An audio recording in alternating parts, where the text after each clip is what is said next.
네, 반갑습니다. 우리 벌써 72차 세미나입니다. 그래서 로마서 11장은 이제 하나님의 구원의 경륜 가운데 마지막 부분이라고 말할 수 있어요. 로마서의 본론의 첫 번째 부분, 마지막 로마 11장은 이제 이스라엘의 실족과 이방인의 구원, 그리고 이방인의 충만과 실족한 이스라엘의 구원의 경륜. 그래서 이제 로마서 전반부 말씀이 끝나게 됩니다.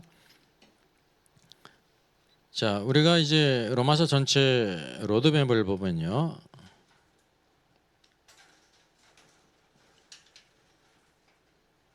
앞쪽으로 안 넘어가네. 로마서가 1장 1절로 17절까지가 서론입니다. 이제 하나님의 복음의 ABC, 이제 오직 의인은 믿음으로 말미암아 산다 그랬죠. 종교개혁자들이 루터가 바로 이 말씀으로 인해서 종교개혁을 일어났습니다. 이게 이제 사실 이게 서론에 불과합니다. 그리고 이제 그 본론 부분에 있어서 로마서 1장으로부터 첫째 사람의 죄와 정죄를 말씀 계시하시고 구원의 필요성을 이제 보여주신 다음에 어떻게 구원받을 것인가? 그러면 칭의의 방법이에요. 그래서 이게 칭의는 구원과 이렇게 교차해서 쓸 수가 있는데, 우리가 일반적으로 부르는 그 구원은 로마서에서 하나님의 법 안에서 칭의에 의해서 이루어진다고 하는 거예요. 칭의는 우리가 의롭기 때문에 칭의를 주시는 것이 아니라 의롭지 않은데 예수 그리스도께서 우리의 죄를 대신 지시고 십자가 죽으신 것을 믿게 될 때 너는 이제 죄값을 치렀기 때문에 의롭다라고 칭하신다는 거죠. 그래서 이제 첫 번째가 칭의의 부분이고, 칭의는 이제 우리 편에서 볼 때는 이미 이루어진 것이죠. 둘째는 어떤 과정을 가냐면 구원받은 주의 모든 성도들은 성화의 과정을 걸어가는 것입니다.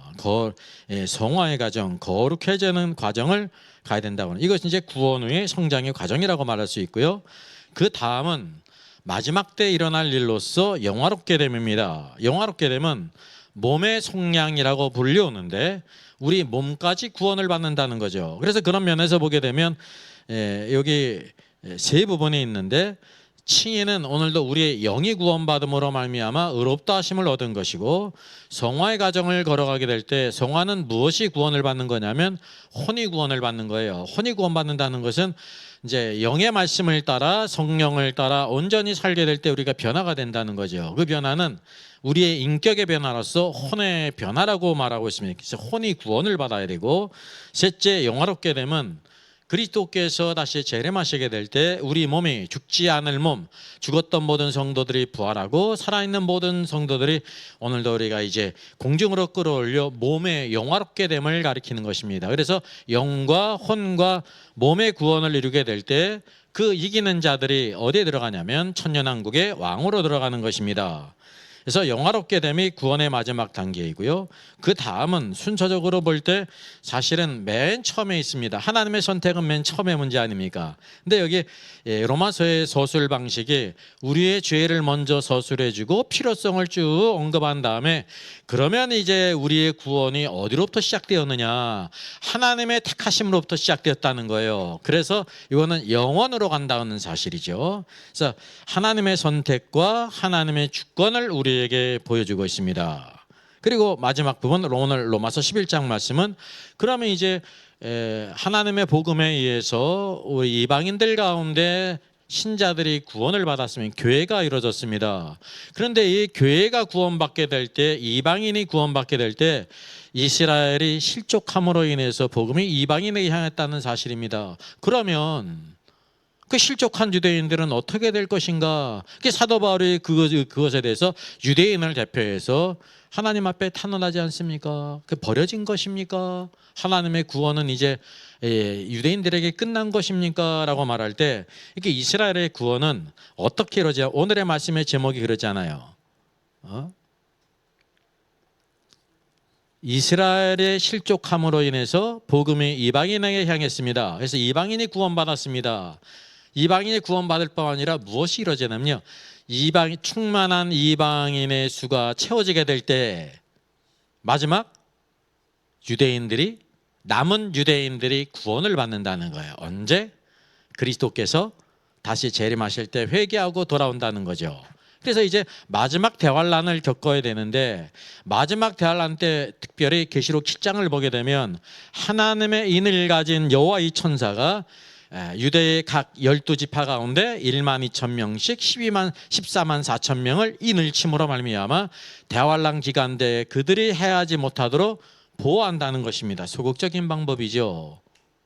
그렇게 하시는 이유가 바로 뭐냐면 주님께서 이제 그 스가랴 예언을 통해서 다시 재림하셔서 그의 발이 감람산 동편에 서시게 될 때 그들이 그 찌른바 그 예수님을 바라보면서 아, 과거 2000년 전에 십자가를 지시고 돌아가신 그 예수께서 하나님의 아들이시고 메시아이구나 라고 하면서 애통하며 돌아온다는 거예요. 그 애통하면서 돌아오게 될 때 그들이 구원받는 거죠. 덧붙여서 구원을 받으면 하나님께서 하실 일이 있으시죠. 하늘의 법정에서는 너희는 의롭다 하시고, 그렇죠? 의롭다 하시잖아요. 그 결과가 바로 무엇입니까? 성령이 우리를 인치셔야 되는데 성령이 우리 안에 오셔야 되는 것입니다. 첫 번째 교회가 세워지게 될 때 오순절 성령을 통해서 성령이 임하시지 않았습니까? 어디에 임하셨어요? 각 사람 머리에 임했습니다. 불의 혀의 모양으로. 그래서 교회가 탄생했단 말이죠. 이거는 바로 이른비의 역사예요. 호세아서를 비롯해서 성경이 말씀하고 있을 때 이른비와 늦은비를 주시라고 했는데 그것이 바로 이른비, 비가 바로 성령님을 상징하는 거예요. 이른비를 이미 주셨습니다. 늦은비는 누구에게 주시는 거냐면 많은 분들이 성경을 오해를 해가지고 마지막 때 늦은 비를 주신다고 하니까 늦은 비가 성령을 또다시 주시는 거잖아요. 아, 그래서 우리 교회가 또다시 성령을 받아야 된다 그래가지고 막 기도를 하는데 이게 잘못된 것입니다. 우리가 하는 것은 성령 충만의 문제를 위해서 말씀대로 살고 성령을 따라 살아야 되죠. 그 늦은 비 성령은 누구에게 주시냐면 유대인들이 구원받고 돌아오게 될 때 하나님께서 그들에게 뭐를 주셔야 돼요? 성령을 주셔야 되잖아요. 그래서 그 회복된 이스라엘이 다시 돌아올 때 늦은 비로 예표된 성령을 주시는 것입니다. 그래서 하나님의 구원이 완전히 이루어지는 것입니다. 하나님의 구원이. 그래서 오늘 이게 이제 로마서 본론 부분의 마지막 부분이 이스라엘의 구원에 대한 문제입니다. 그래서 여기 뭐라고 했습니까? 스페셜이라고 그랬어요. 특별한 부분이기 때문에 이제 특별한 요 부분을 통해 가지고 오늘도 하나님의 복음은 이제 전반부가 끝나게 되고 다음은 12장으로 넘어가는 것입니다. 그러니까 얼마나 놀라워요. 11장으로 끝나질 않아요. 12장과 15장 부분이 본론의 두 번째 부분이라고 하는 사실입니다. 자, 11장 1절입니다. 우선 요 어떻게 나눠진 자를 보게 될 때 11장 1절로 10절까지는 이스라엘의 실족과 은혜로 남은 자들에 대한 주제입니다. 11장 1절 그러므로 그랬습니다. 그러므로 내가 말하노니 하나님이 자기 백성을 버리셨느냐. 그 자연이 뭐냐면 그러면 그 완악한 실족한 유대인들은 버림을 당한 것인가? 구원을 받지 못하는가? 하나님이 자기 백성을 버리셨는가? 라고 말해요. 그래서 이렇게 그러므로라는 말씀을 통해서 11장의 연속이라는 것을 알게 되는 것입니다. 11장의 연속이면서 요 부분의 결론이죠. 10장 이스라엘의 실족과 이방인의 구원에 관해서 연결된 부분이라는 것을 알게 되고요.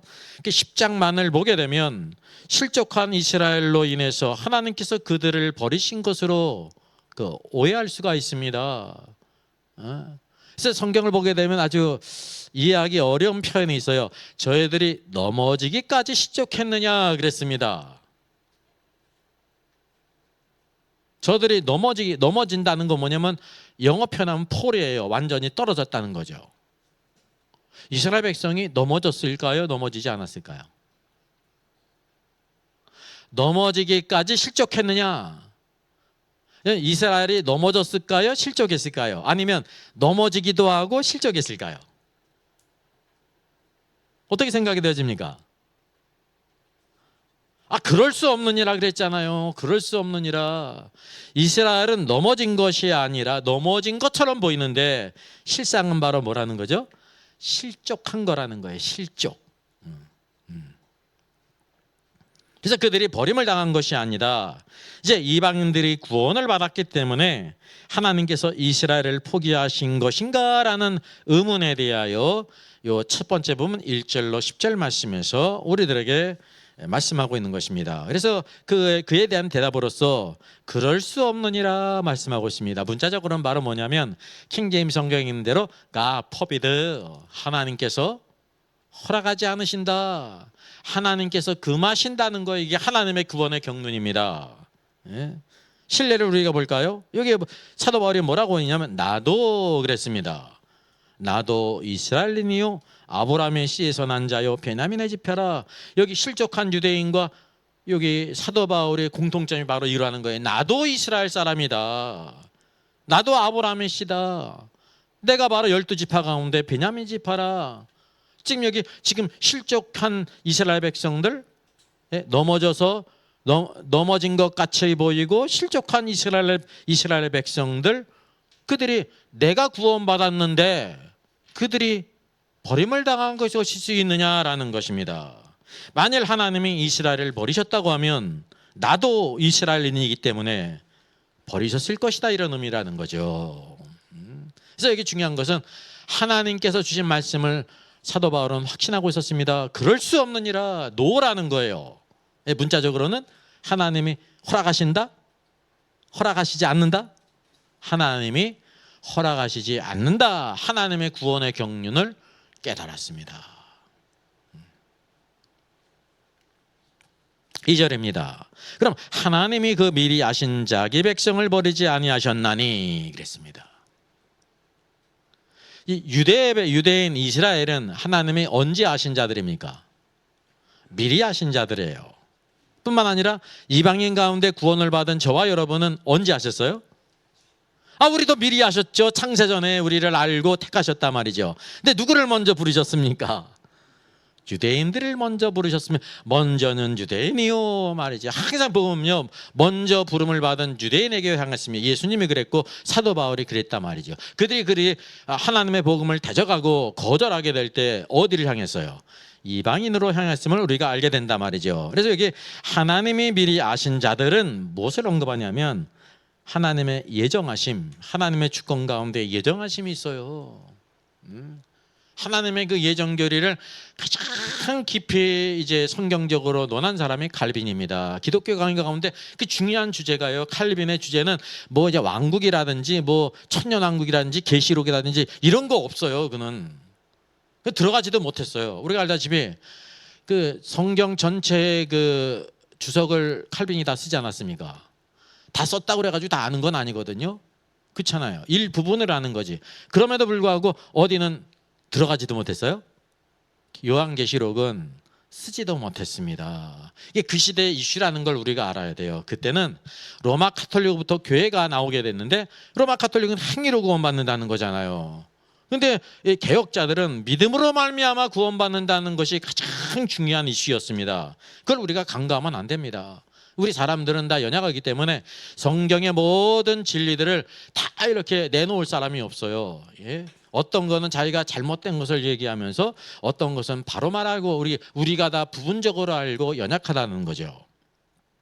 그래서 여기 하나님께서 자기 백성을 버리지 않으신다라고 말씀하고 있습니다. 그래서 무엇을 우리가 연결해서 보게 하면 좋냐면 마태복음 1장 21절 아들을 낳으리니 이름을 예수라 하라. 그러면서 이는 그 까닭은 그가 메시아께서 아들이 자기 백성을 그들의 죄, 백성들의 죄에서 구원할 자이심이라 라고 말씀하고 있습니다. 이 구원받는 자들은 누구예요? 모든 백성이에요?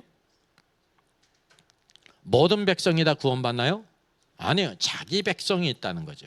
자기 백성이라는 걸 통해 가지고 여기에 이제 로마서 11장 2절과 연관시켜서 여기도 자기 백성을 말씀하고 있지 않습니까? 자기 백성을 언제 부르셨어요? 창세전에 택하시고 부르셨다니까요. 우리가 이런 하나님의 깊은 비밀을 알게 되는 것입니다. 그럼 이것을 또 요한복음과 연결시켜 보면 이렇습니다. 요한복음 10장 18절 이하입니다. 내가 그들에게 영생을 주노니, 그들에게 이제 교회에게 주시는 거잖아요. 양떼에게 주는 거예요. 그래서 요한복음 10장에는 이제 선한 목자의 비유로서 양떼는 목자의 음성을 듣는다고 말씀하고 있지 않습니까? 양들을 가리켜요. 영생을 주노니 영원히 멸망하지 아니할 것이요. 하나님의 양들이 영원히 멸망해요? 영원히 멸망하지 않는다는 것입니다. 그게 로마서 말씀에 있는 것처럼 하나님이 버리십니까? 버리시지 않습니까? 버리시질 않아요. 이게 하나님의 주권의 문제라니까요. 그리고 또 더 중요한 것을 말씀하는데 또 그들을 내 손에서 빼앗을 자가 없느니라. 양들을, 구원받은 하나님의 백성들 양들을 내 손에서, 선한 목자이신 예수 그리스도의 손에서 뺏을 자가 있다는 거예요? 없다는 거예요? 없다는 것입니다. 오늘도 구원받은 자가 멸망하기 위해서는 무엇이 필요하냐면요, 주님의 것인데 주님의 것을 빼앗을 자가 있어야 되는 거예요. 빼앗아갈 자가 있다는 거예요? 없다는 거예요? 없다. 그리고 또 아버지의 주권을 말합니다. 그것이 이제 19절이죠. 그들을 주신 내 아버지는 양들을 아버지께서 여기 아들에게 주셨다는 것을 보게 됩니다. 그리고 그 아버지는 만물보다 크심에 아무도 아버지 손에서 빼앗을 수 없느니라라고 말씀하고 있습니다. 아들의 손에서도 빼앗을 수도 없고 아버지의 손에서도 빼앗을 수 없어요. 왜냐하면 아버지와 아들은 영광과 능력과 권세가 어떠하신 분이십니까?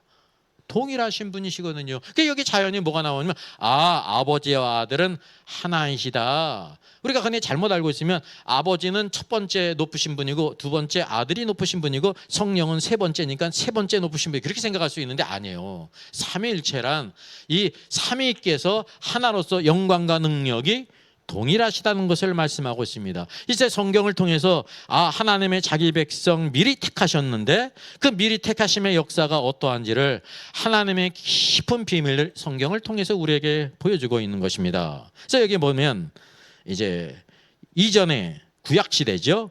엘리야의 선지자의 사례를 듭니다. 엘리야가 하나님께 고발했죠. 뭐를 고발했어요? 네? 이게 고발했다는 것은 사실은 부정적인 의미입니다. 부정적인 의미. 예. 자, 뒤에 말씀 보면 같이 나오는데 11장 3절 주여 그들이 주의 선지자들을 죽였으며, 이게 엘리야의 고발이에요. 오늘 로마서의 고발로 번역이 됐는데 여호와 앞에 고발하는 것입니다. 주의 제단, 선지자들을 죽였고, 둘째 주의 제단을 헐었습니다. 셋째 나만 남았습니다. 하나님의 백성들이 다 바알에게 무릎을 꿇었습니다. 이거를 언급하고 있습니다. 그리고 이 아합과 이세벨의 무리들이 내 목숨도 찾습니다. 이게 바로 엘리야의 탄원이었습니다. 엘리야의 탄원. 네. 그래서 이거를 성경을 보게 되면 뭐라고 말씀하고 있냐면 엘리야의 고발이라고 얘기를 해요. 엘리야의 고발. 고발이라는 것은 이게 부정적인 의미예요. 알린다는 의미가 있는데 엘리야가 지금 하나님께 이스라엘 백성을 고발하고 있는 걸까요?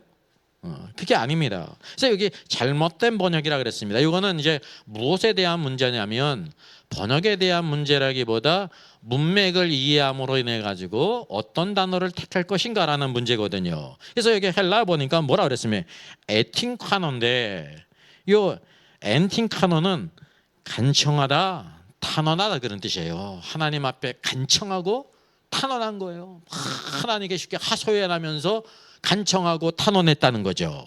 그래서 이거를 뭐라고 번역돼야 되냐면 이게 이스라엘을 하나님께 고발하되가 아니라 하나님께 탄원하되, 탄원을 하고 있는 것입니다. 탄원. 그래서 여기 엘리야 선지자 때 그 엘리야의 그 심정을 여기 왜 언급을 했느냐?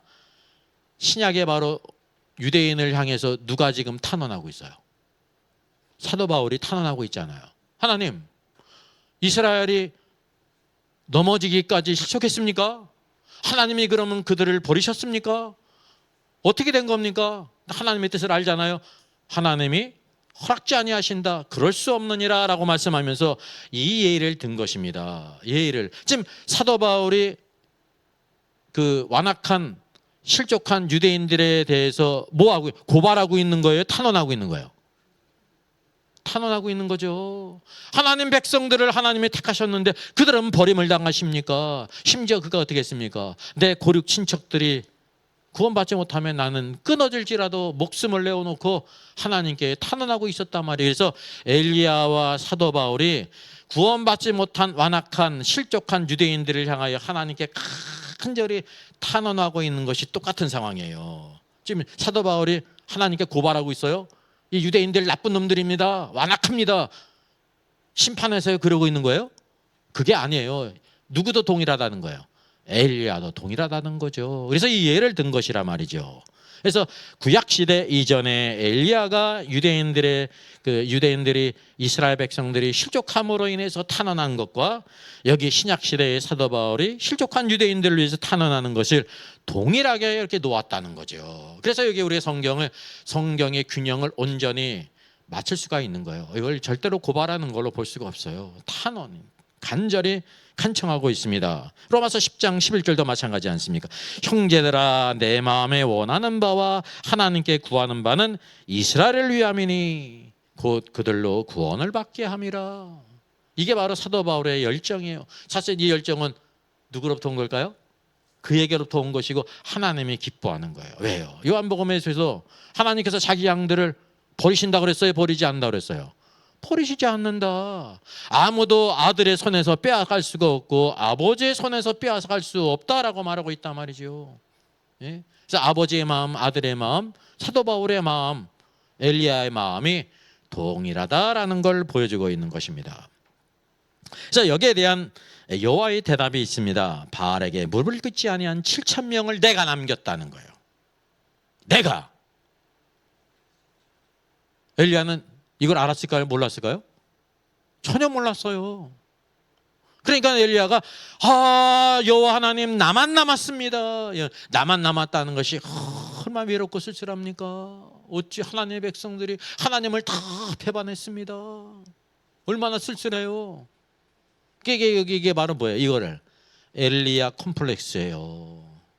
우리가 하나님을 열심으로 진실되게 섬기게 될 때 당하는, 그 누구나 모든 사람이 당하는 게 아니, 하나님을 이제 엘리야처럼 사도 바울처럼 열심히 섬긴 사람만이 들 수가 있는 하나의 질병이에요. 엘리야 콤플렉스. 우리 사람으로 볼 땐 적극적인 면이에요. 우리는 그거 꿈도 못 꿔. 이게 잘 됐다는 게 우리 인간의 한계지 않습니까? 사도 바울이 모든 걸 다 알아요? 몰라요? 몰라요. 근데 여호와 하나님께서 내가 바알에게 물을 끓지 않은 7,000명을 남겨놨다라는 것입니다. 예, 오늘도 마찬가지예요. 바알에게 물을 끓지 않은 7,000명을 남기신 하나님을 찬양하는 것입니다.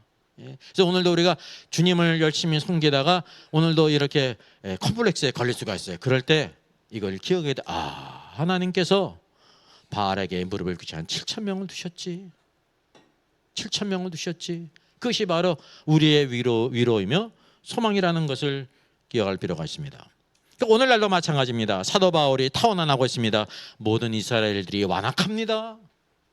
모든 이스라엘이 넘어지기까지 실족했습니다. 어떻게 된 것입니까? 예. 사도 바울만 남았습니다라는 그런 마음이 들잖아요. 그렇죠? 근데 하나님의 응답이 바로 뭐예요? 그들이 버림을 당한 것이냐? 그럴 수 없느니라. God forbid. 하나님께서 금하셨다.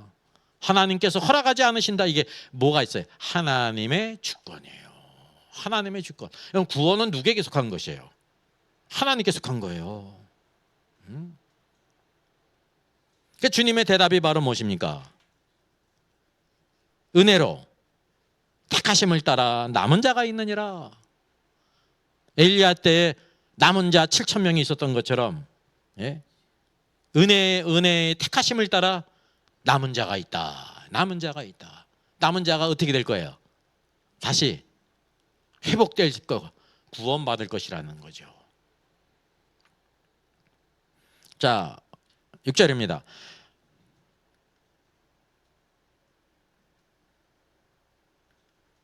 그래서 그런즉 이와 같이 지금도 은혜의 택하심을 따라 남은 자가 있느니라. 오늘날 신약 시대에 하나님의 은혜의 택하심을 따라 남은 자들이 하나님께서 구원하신다라는 것입니다. 자, 6절입니다. 만일 은혜로 된 것이면 행위로 말미암지 않음이니라고 말씀하고 있습니다. 예. 여기 누구에 대한 것이냐? 은혜와 택하심을 따라 남은 자들, 렘넌트, 남은 자들이 있어요. 이 남은 자들은 그들에게 사용되는 것입니다. 유대인들 가운데 완악한 가운데 있지만 경건한 유대인으로서 나중에 구원받고 돌아올 자, 하나님의 주님의 손에 있고 나중에 주님의 주권 가운데 돌아올 자들이 있는데, 그러니까 만일 이것이 은혜로 된 것이면 무엇이 아니라는 거예요? 행위로 된 것이 아니라는 것입니다. 여러분이 경건한 유대인들이 나중에 구원받는 것이 행위로 되는 것이 아니라는 거예요. 무엇으로 된다? 은혜로 된 것이다. 이 성경 전체의 모든 것이 동일하다는 사실이죠. 그래서 여기 은혜와 행위의 관계를 우리에게 보여주고 있습니다. 구원에 관한 유명한 말씀이 에베소 2장 8절, 9절, 10절이잖아요. 우리가 무엇을 통해서 구원받았다고 말해요? 은혜로 인해서. 믿음으로 말미암아 구원을 받았다. 무엇이 아니다는 거예요. 행위로 구원받은 것이 아니다 그랬습니다. 그래서 이게 믿음과 은혜는 무엇이 대비되는 거냐면 행위가 대비되는 것이라 말이죠. 우리 성도들이 구원받은 것도 그러하고 이제 완악한 유대인들, 실족한 유대인들이 구원받는 것도 무엇을 통해서요? 은혜로 구원받는다는 것입니다. 그러니까 은혜와 행위는 같이 설 수가 없다고 하는 사실이에요. 같이 설 수가 없어요. 그래서 여기 그렇지 않으면 뭐라고 말하고 있으면 은혜가 은혜되지 못하느니라. 만약에 은혜로 구원받았는데 우리의 행위가 거기에 덧붙여진다고 하면 하나님이 우리에게 베푸신 것이 은혜가 된다는 거예요? 못 된다는 거예요? 은혜가 안 된다는 것입니다. 예. 그래서 이 구원에 있어서 이 은혜와 행위가 같이 가는 것은 결코 용납할 수 없는 거예요. 그래서 구원은 누구에게 속하 있다고 말씀하고 있습니까? 하나님께 속했다는 것입니다. 하나님께 속했어요. 예. 구원은 어린 양과 보좌에 앉으신 우리의 아버지께 있다, 하나님께 있다라고 말씀하고 있어요. 이게 구원의 주권이에요. 여기 특별히 우리가 기억해야 될 것은 뭐냐면 여기 누락 구절에 있습니다. 동일한 구절이죠. 이거 무엇이 누락이 됐냐면 킹제임 성경에 나오잖아요. 이게 원문 그대로 다 됐기 때문에 자, 뭐를 말하고 있냐면 만일 행위로 된 것이면 무엇으로 된 것이 아니에요? 은혜로 된 것이 아니니 그렇지 않으면 뭐가 된다는 것입니까? 그렇지 않으면 더 이상 행위가 공력이 되지 않는다는 거예요. 우리가 만약에 우리 행위로 구원받았다고 하면 하나님께서 베푸신 그 은혜가 어떻게 된다는 거예요? 예? 필요가 없게 되는 거 아닙니까? 그래서 그 공력이 되지 않는다. 두 가지가 같이 양립할 수 없다라는 것을 서로 양방향에서 양쪽으로 우리에게 보여주고 있습니다. 그래서 결코 우리가 은혜로 구원받은 것이지 행위로 같이 구원받은 것이 아니다. 성경이 말씀하고 있습니다. 7절. 그런즉 어떠하냐? 이스라엘이 구하는 것을 얻지 못하고 오직 택하심을 입은 자가 얻었고 그 남은 자들은 우둔하여졌느니라 라고 말씀하고 있습니다. 여기 이스라엘 전체 백성이 있습니다. 전체 백성들 가운데 많은 자들이 우둔하게 됐습니다. 이게 우둔하게 됐다는 것은 문자적으로 어떤 뜻입니까?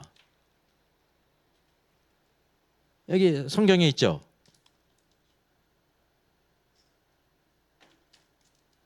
여기 문자적으로 눈이 어둡게 됐다는 거예요. blinded. 눈이 어둡게 됐다는 것을 우둔하게 됐다고 이렇게 이제 번역을 했습니다. 그래서 우둔해졌다는 것은 눈이 어두워졌다는 거죠. 그게 눈이 어두워진 것은 어떤 눈을 가리켜요? 우리 물리적인 눈을 가리키는 게 아니라 영적인 눈을 가리켜요. 이게 비유라는 걸 우리가 알게 되는 것입니다. 하나님을 아는 것은 우리 육적인 눈을 통해서 아는 게 아니에요. 영적인 눈, 깨달음. 예. 요한복음에서 예수님께서 이 땅에 계실 때 나면서부터 소경된 자의 눈을 뜨게 하시잖아요. 그러면 이 지구상에서 나면서부터 소경으로 태어난 사람이 얼마나 됩니까? 대부분의 사람 아무도 관계가 없잖아요. 그런 뜻이 아니라는 거죠. 주님이 육적으로 나면서부터 소경된 자의 눈을 뜨게 하심으로 인해서 모든 사람이 죄인들이 하나님을 떠난 인생의 영적인 소경이 됐는데 영적인 눈을 시력을 회복케 하시는 것을 그걸 통해 보여주고 있는 거예요. 그래서 그게 바로 무엇입니까? 기적이 아니라 표적이에요. 표적, 사인. 이 사인이라는 것은, 표적이라는 것은 어떤 의미냐면 우리 인간이 볼 때 기적이에요. 근데 기적만이 아니라 거기 플러스 알파가 있어요. 그것을 통해서 영적인 의미를 우리에게 보여주신다는 사실이죠.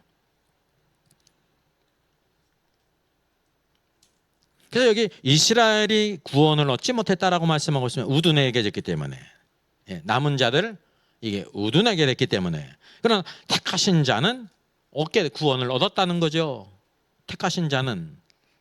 그래서 이것을 통해서 우둔하게 된 눈이, 영적인 눈이 어두워진 자들 어떻게 될 것인가, 하나님의 계획을 여기 8절에서 보여주고 있습니다. 기록된 바라고 말하고 있습니다. 성경에 이런 말씀을 나올 때 우리는 박수를 치고 좋아해야 돼요. 이 성경 말씀, 구약의 말씀이 이것을 말씀하신 것이구나. 그래서 이렇게 성경이 짝이 있다는 걸 우리가 알게 된단 말이죠. 그래서 우리가 신약을 알고 구약을 알아야 돼요. 구약을 알고 또 신약을 알아야 되는 거죠. 기록된 바, 기록된 성경을 통해서 우리에게 알려주세요. 하나님의 모든 말씀들은 어디에 있냐면 성경에 있다는 거죠. 여기 기록된 바, 하나님이 오늘까지 그들에게 혼미한 심령과 보지 못할 눈과 듣지 못할 귀를 주셨다 함과 같으니라 그랬습니다. 이사야 29장 10절 예언의 성취라는 거죠. 지금 로마서의 말씀을 통해서 완악하게 된 이스라엘 백성들에게 이 예언이 성취된 것이구나 라는 걸 우리가 알게 된다고 하는 사실이죠. 여기 이사야서 29장은 여호와께서 그랬습니다. 여호와께서, 여기 신약에서는, 로마서에는 하나님이 그랬죠. 오늘까지 계속해서 이어지는 그 구약 시대뿐만 아니라 오늘날까지 완악한 자들 있지 않습니까? 눈이 어둡게 하셨는데 혼미한 심령이라 했습니다. 심령. 혼미한 심령은 문자적으로는 바로 무슨 뜻이에요? 혼미한 영의 문제, 영. 대표적인 것이 바로 무엇이 있습니까? 산상수훈, 마태복음 5장과 7장에 이런 거 산상수훈인데, 첫 번째 누가 복이 있다고 말씀하세요? 심령이 가난한 자가 무슨 뜻이에요? 영 안에서 가난한 자, 영 안에서 가난한 자, 영 안에서. 심령이라고 번역된 거는 영을 가리키는 것입니다. 혼미한 심령. 그러니까 혼미한 심령이니까 어떤 거냐면 막 혼미해가지고 잠자는 그런 심령을, 그런 영이 잠자는 것을 가리킨단 말이죠. 둘째는 바로 뭡니까? 보지 못할 눈. 보지 못할 눈.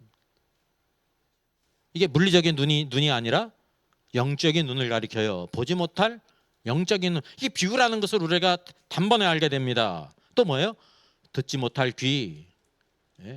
듣지 못할 귀가 뭐냐면 하나님의 말씀을 깨달아 알기를 못한다는 거죠. 마태복음 13장에 주님께서 이제 왕국의 비유를 들지 않습니까? 7가지 왕국의 비유를 들면서 뭐라고 말씀하세요? 이사야 성경의 예언의 말씀을 통해서 완악한 자들, 그들이 귀가 있어도 듣지 못하고 눈이 있어서 보지 못한다고 말씀하고 있잖아요. 그게 왜 그러냐면 완악한 가운데 있기 때문에. 무슨 문제예요? 영의 문제다. 눈의 문제다. 무엇을 보느냐? 오늘도 우리의 관점이 어디에 있느냐? 그리고 무엇을 듣기를 원하느냐? 오늘 신약시대는 우리가 누구의 음성을 들어야 돼요? 계시록 2장 3장부터 소아시아 7교회에 대해서 마지막에 뭘 언급하세요? 성령이 교회들에게 하시는 말씀을 들을지어다 그랬습니다. 성령께서 어디에서 말씀하세요? 교회에 대고 말씀하세요? 성령이 우리 안에 계시잖아요. 우리 안에서 영으로 말씀하시는 거예요. 영. 성령은 어디에 우리 영으로 말씀하신다니까요. 영으로. 그래서 그분의 뜻을 깨닫고 그 길을 갈 수 있도록 우리에게 하셨다고 하는 것을 보게 됩니다. 그래서 이사야 선지자의 예언의 성취다라는 걸 보여주고 있고요. 둘째, 또 9절, 또 다윗이 이르되. 다윗이 여기 이르되라는 것은 시편 69편 21절에 언급된 말씀입니다. 그래서 성경 오순절 성령이 임하시게 될 때 사도 베드로가 뭐라고 말합니까? 다윗을 선지자라. 저는 선지자라. 이 예언의 말씀을 하나님께서 다윗에게 주셨어요. 여러분, 예언은 자의적으로 하는 게 아닙니다. 우리 자꾸만 예언을 어떻게 생각하냐면 자의적으로 한다고 생각해요. 구약의 선지자들이 자의적으로 누가 찾아오면 자의적으로 그냥 맞춤으로 다 얘기하는 걸로 생각해요. 그게 예언이에요? 아니에요. 예언은 하나님께서 그 백성들에게 주시는 말씀이 하나님께서 주시게 될 때 그거를 증거한 거라니까요. 이사야가 그랬고 예레미야가 그랬고 모든 선지자가 다 그런 것입니다. 예? 요나가 선지자나 요나가 그랬고 니느웨에 대해서 복음을 전했잖아요. 하나님 주신 말씀을 전하는 것이라 말이죠. 그래서 다윗이 바로 왕일 뿐만이 아니라 선지자였고 또 누구였습니까? 그가 에봇옷을 입었잖아요. 그가 사울의 칼날을 피해 쫓길 때 저기 왜 제사장밖에 먹지 못하는 진설병을 먹었습니다. 그 누구라는 증거예요? 하나님을 섬기는 제사장이다라는 증거거든요. 그래서 이 다윗은 여러분 마태복음 1장을 보게 되면 예수 그리스도께 오실 때까지의 계보가 나오는데 42대를 거쳐서 주께서 오시는데 다윗은 첫 번째 부분과 두 번째 부분에 다 속하는 사람입니다. 왜 그런지 아십니까? 첫 번째 세대가 아브라함으로부터 열조잖아요.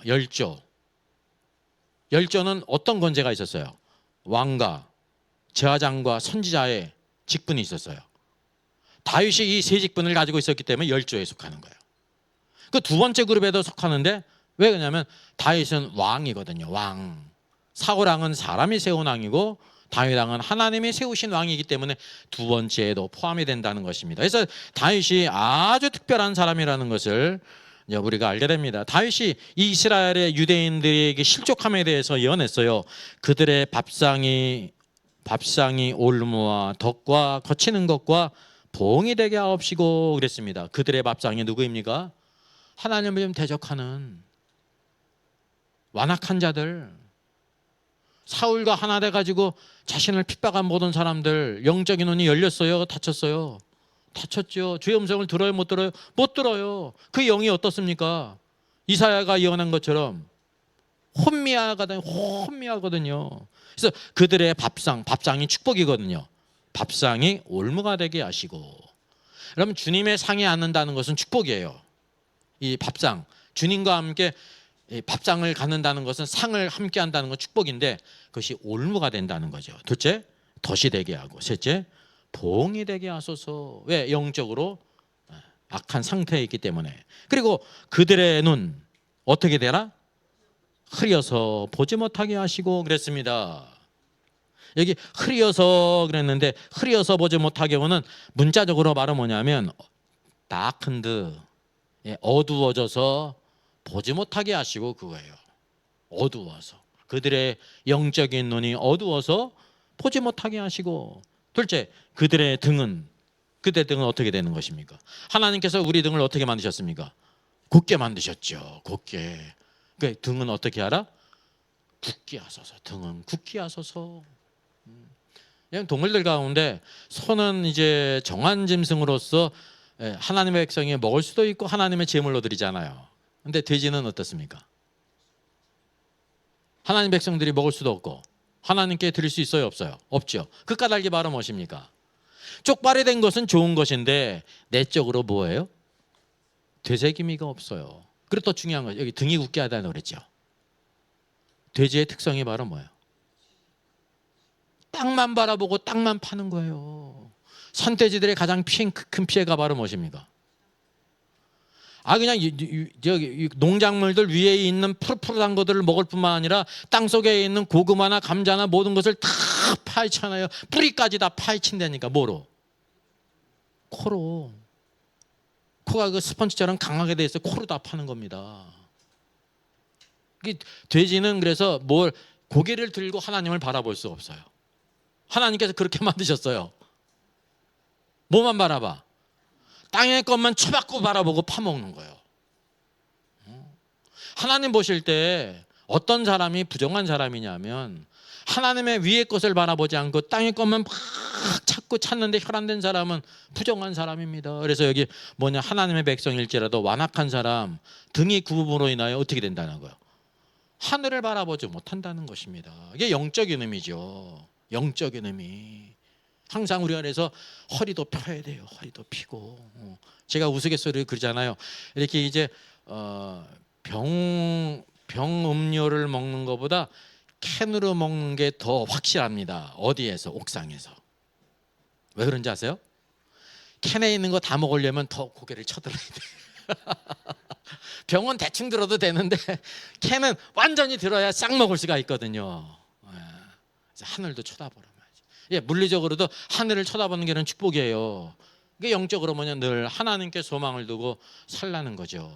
여기 완악한 유대인들, 이사야가 그랬고 다윗이 그랬고 그들에 대해서 예언한 것이 이렇게 성취됐다는 것을 지금 성령께서 사도 바울을 통해서 언급해 주신단 말입니다. 예. 그래서 모든 성경이 다 뭐예요?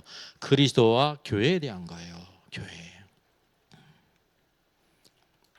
자, 두 번째 부분입니다. 11장 11절로 21절입니다. 이스라엘의 실족으로 인해서 구원받은 이방인들, 두 번째 부분이에요. 11절. 그러므로 내가 말하노니 그랬습니다. 계속해서 이어지는 거죠. 이스라엘의 남은 자들에 대한 실족함이 어떤 일을 가지고 오는가. 그러므로 내가 말하노니 그들이 넘어지기까지 실족하였느냐. 그럴 수 없느니라. 그들이 넘어짐으로 구원이 이방인에게 이르러 이스라엘로 시기나게 함이니라. 그래서 하나님의 구원 경륜에 숨겨진 것을 우리에게 보여주고 있습니다. 그들의 넘어짐으로 그랬습니다. 그들의 실족함으로 그래야 돼요. 예. 아까 제가 말씀드렸던 것처럼 넘어지기까지 실족했느냐 그랬잖아요. 하나님이 뭐라고 말씀했어요? 그럴 수 없느니라. 하나님이 허락지 않으신다 그랬잖아요. 이게 성경 번역에 일관성이 여기 없는 거예요. 이런 것을 구별을 못했다니. 넘어지는 것과 실족한 것을 동일한 것으로 봤다니까요. 동일하지 않습니다. 넘어진 것은 완전히 넘어진 거예요. 그래서 영어로 fall이에요. fall down. 실족한 것은 이렇게 미끄러진 거예요. 그래서 여기 그들의 넘어짐으로 그랬는데 정확한 번역은 뭐야? 그들의 실족함으로 라고 말하는 것입니다. 성경의 모든 뜻을 우리가 알게 될 때 그들의 실족함으로 구원이 이방인에게 이르렀다 그랬습니다. 그들이 이스라엘을 가리킵니다. 자, 그래서 여기에 의문이, 자, 유대인들이 지금 실족했는데, 이스라엘이 실족했는데 그들이 이제 넘어지기까지 실족했느냐. 쉽게 얘기를 하면 실족했느냐가 확실한 표현이죠. 넘어지기까지 실족하지 않았죠. 하나님이 아니라고 그랬잖아요. 그래서 정확한 표현이 바로 무엇이냐면 그들이 넘어지기까지 실족했는가. 넘어진 것은 완전히 실패한 거예요. 구원의 실패를 가리켜요. 그럴 수 없다 그랬어요. 사도 바울의 확신이죠. 왜? 하나님이 허락하지 않았기 때문에. 하나님의 뜻을 알았습니다. 구원은 하나님께 속한 것이지 사도 바울에게 속한 것도 아니고 그가 다 알 수가 없습니다. 그래서 성령의 계시를 통해서 알았다는 거죠. 하나님께서 허락하시 아니구나. 이거는 뭐냐면 하나님의 주권의 문제예요. 구원은 하나님께 속했어요. 우리 사람으로 볼 때 내가 복음을 믿었기 때문에 구원이 내게 있는 것처럼 보이잖아요. 그렇죠? 그렇게 보이는 거예요. 구원은 전적으로 하나님께 속했다는 거죠. 아까 제가 말씀드린 것처럼 계시록 7장 10절 구원하심이 누구에게 있다? 보좌에 앉으신 우리 하나님과 어린 양에게 있도다 그랬어요. 만약에 내가 믿어서 내 주권으로 구원받았다고 하면 구원하심이 누구에게 있다 그랬어요? 믿는 자에게 있다 그래야 되잖아요. 이게 여기서 하나님의 깊은 경륜을 보여주고 있습니다. 깊은 경륜을 보여주고 있다는 것입니다. 그래서 하나님의 구원의 경륜이 바로 뭐냐면 이스라엘의 넘어진 것처럼 보이는 실족함이 있습니다. 그래서 이거를 성경에서 넘어짐이라고 했습니다. 그래서 구원이 그래서 이방인에게 이뤘죠. 하나님께서는 이방인이 구원받기를 원하십니다. 이렇게 됨으로 인해 가지고 누가 시기가 나냐면 이스라엘로 시기나게 함이라 그랬습니다. 시기는 이제 정확한 표현은 바로 뭐냐면 여기 있는 것은 질러시거든요. 질러시. 질러시가 바로 뭐예요? 출애굽기 20장 5절에 그것들에게 우상에게 절하지 말며 그것들을 섬기지 말라. 나 내 하나님 여호와는 질투하는 하나님인지 그랬습니다. 질투가 바로 뭐냐면 질러스, 질투하는 하나님. 그러니까 여기 정확한 번역은 시기라기보다 바로 뭐예요? 질투한다는 거죠. 이게 자녀들이 부모의 사랑을 더 받으려고 질투하잖아요. 질투예요. 정확한 표현이. 막내가 태어나면 이때까지 내가 사랑 독채 다 받았는데 막내가 태어나니까 관심이 그쪽에 가잖아요. 그러니까 자연이 막 질투를 하는 겁니다. 안 볼 때 막 꼬집어주고 막 때리고 그러는 거잖아요. 예. 마치 그런 것처럼 하나님의 자녀 먼저 부르심을 받은 유대인들이 이방인들이 구원받는 거 볼 때 뭐 한다는 겁니까? 질투를 한다는 거죠. 그래서 하나님께서 질투나게 하신다는 것을 여기 보여주고 있다고 하는 사실입니다. 12절 그들의 넘어짐이 세상에 풍성함이 되며 그랬습니다. 정확한 번역은 그들의 실족함이 세상에 풍성함이 되며 그들의 실패가 이방인의 풍성함이 되거든. 그래서 하물며 그들의 충만함이려 그랬습니다. 여기 이스라엘이 실족함으로 가져온 결과가 있습니다. 이스라엘이 실족했잖아요. 또 우리가 볼 때 이스라엘이 실패한 것으로 보여요. 무엇을 가져왔어요? 세상 이방의 풍성함을 가져왔습니다. 왜? 복음이 이방인으로 향했습니다. 예수님이 이 땅에 계실 때도 그랬죠. 사도 바울이 복음을 전할 때도 먼저는 유대인에게 전했는데 유대인들이 대적하고 거부함으로 인해서 내가 이제 이방인에게로 가노라. 이게 바로 하나님의 경륜이에요. 첫째는 누구? 유대인. 그들이 거부할 때 낙심할 필요가 없어요. 이제 이방인들의 풍성을 가져오기 위해서 그들에게 복음을 전했다고 하는 사실입니다. 그래서 그들에게 풍성함이 가져왔는데 어떻게 됐냐면 이방인의 풍성함이 이방인의 풍성함을 잃었다는 것입니다. 그래서 충만함까지 잃었다는 거. 이방인이 막 충만하게 될 때 오늘도 하나님께서 그들에게 뭐를 주신다는 거예요? 질투나게 하신다고 하는 사실이죠. 여기 특별히 볼 때 여기 이제 넘어짐에 대해서 말씀하고 있지 않습니까? 헬라어가 바로 뭐냐면 헤테마인데 헤테마는 손실, 감소, 실수 그런 뜻입니다. 쉽게를 얘기하면 바로 뭐냐면 이스라엘의 실패라고 말하는데 실패라기 번역보다 뭐예요? 손실.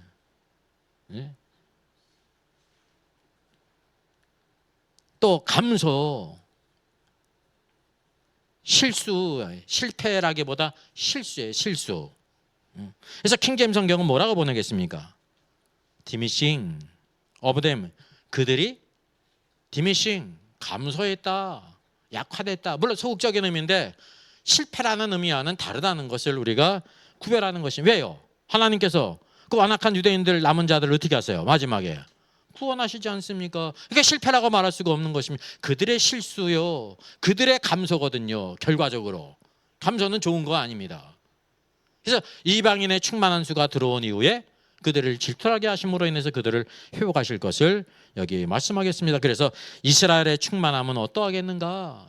이방인이 충만해도 이런 놀라운 결과를 가져왔는데 유대인들 이스라엘의 충만함은 어떠하겠는가? 말할 수 없다라는 것입니다. 왜? 구원의 완성이기 때문에. 이것을 우리에게 보여주고 있습니다. 13절 내가 이방인인 너에게 말하노라. 내가 이방인의 사도인 만큼 내 직분을 영광스럽게 여기노라 했습니다. 사도 바울이 내가 바로 이방인 누구입니까? 로마의 성도들이 다 이방인이에요. 로마에 있던 성도들이 복음을 받고 구원을 받았다니까요. 오늘날 세계 각지에 있는 모든 사람들은 다 누구입니까? 유대인입니까? 이방인입니까? 이방인이죠. 이방인이에요, 여러분. 이방인. 이방인 가운데 구름을 벗습니다. 그래서 이 바다 가운데 뭐를 건졌어요? 마태복음 13장을 보면 교회에 대한 비가 바로 뭐예요? 진주 장사가 가장 귀한 진주를 만나니까 그걸 자기의 소유를 가지고 사지 않습니까? 바다가 뭐예요? 세상이에요. 세상에는 뭐가 가득해요? 물이 가득해요. 물이 가득하다는 거 뭐냐? 노아의 때에 물로 가득해서 사망이 가득한 것처럼 거긴 생명이 없습니다. 사망입니다. 근데 거기에 뭐를 건져요? 진주를 건져요. 진주는 어디 안에 있어요? 진주 조개에 있죠. 진주를 누가 만들었어요? 모래알이 들어갔어요. 모래알은 우리의 죄성을 가리킵니다. 죄성이 막 찌르니까 진주조개가 자기의 진액을 품어가지고 진주를 만드는 거거든요. 진주가 누구를 대표하는 거예요? 예수 그리스도세요. 생명을 가지신 예수 그리스도께서 그분의 생명의 진액으로 우리를 싸매셔서 변화시켰습니다. 우리는 죄악 덩어리 모래알이었는데 뭐가 됐다는 것입니까? 진주로 변화됐다는 것입니다. 진주의 의미는 변화된 거 아닙니까? 변화. 예루살렘에 12성이 있는데 동서남북으로 세 성씩 12성이 있는데 그 문은 무엇으로 됐다고 말씀하고 있어요? 진주로 됐다는 것입니다. 진주로 됐다는 의미가 바로 무엇입니까? 누구만이 들어간다는 거예요? 거듭난 사람만 들어간다. 거듭난 사람만. 요한복음에 예수님께서 니고데모에게 말씀하시잖아요. 내가 거듭나지 않으면 하나님의 왕국을 볼 수도 없단다. 예. 거듭난 사람만이 들어간다는, 거듭난 사람.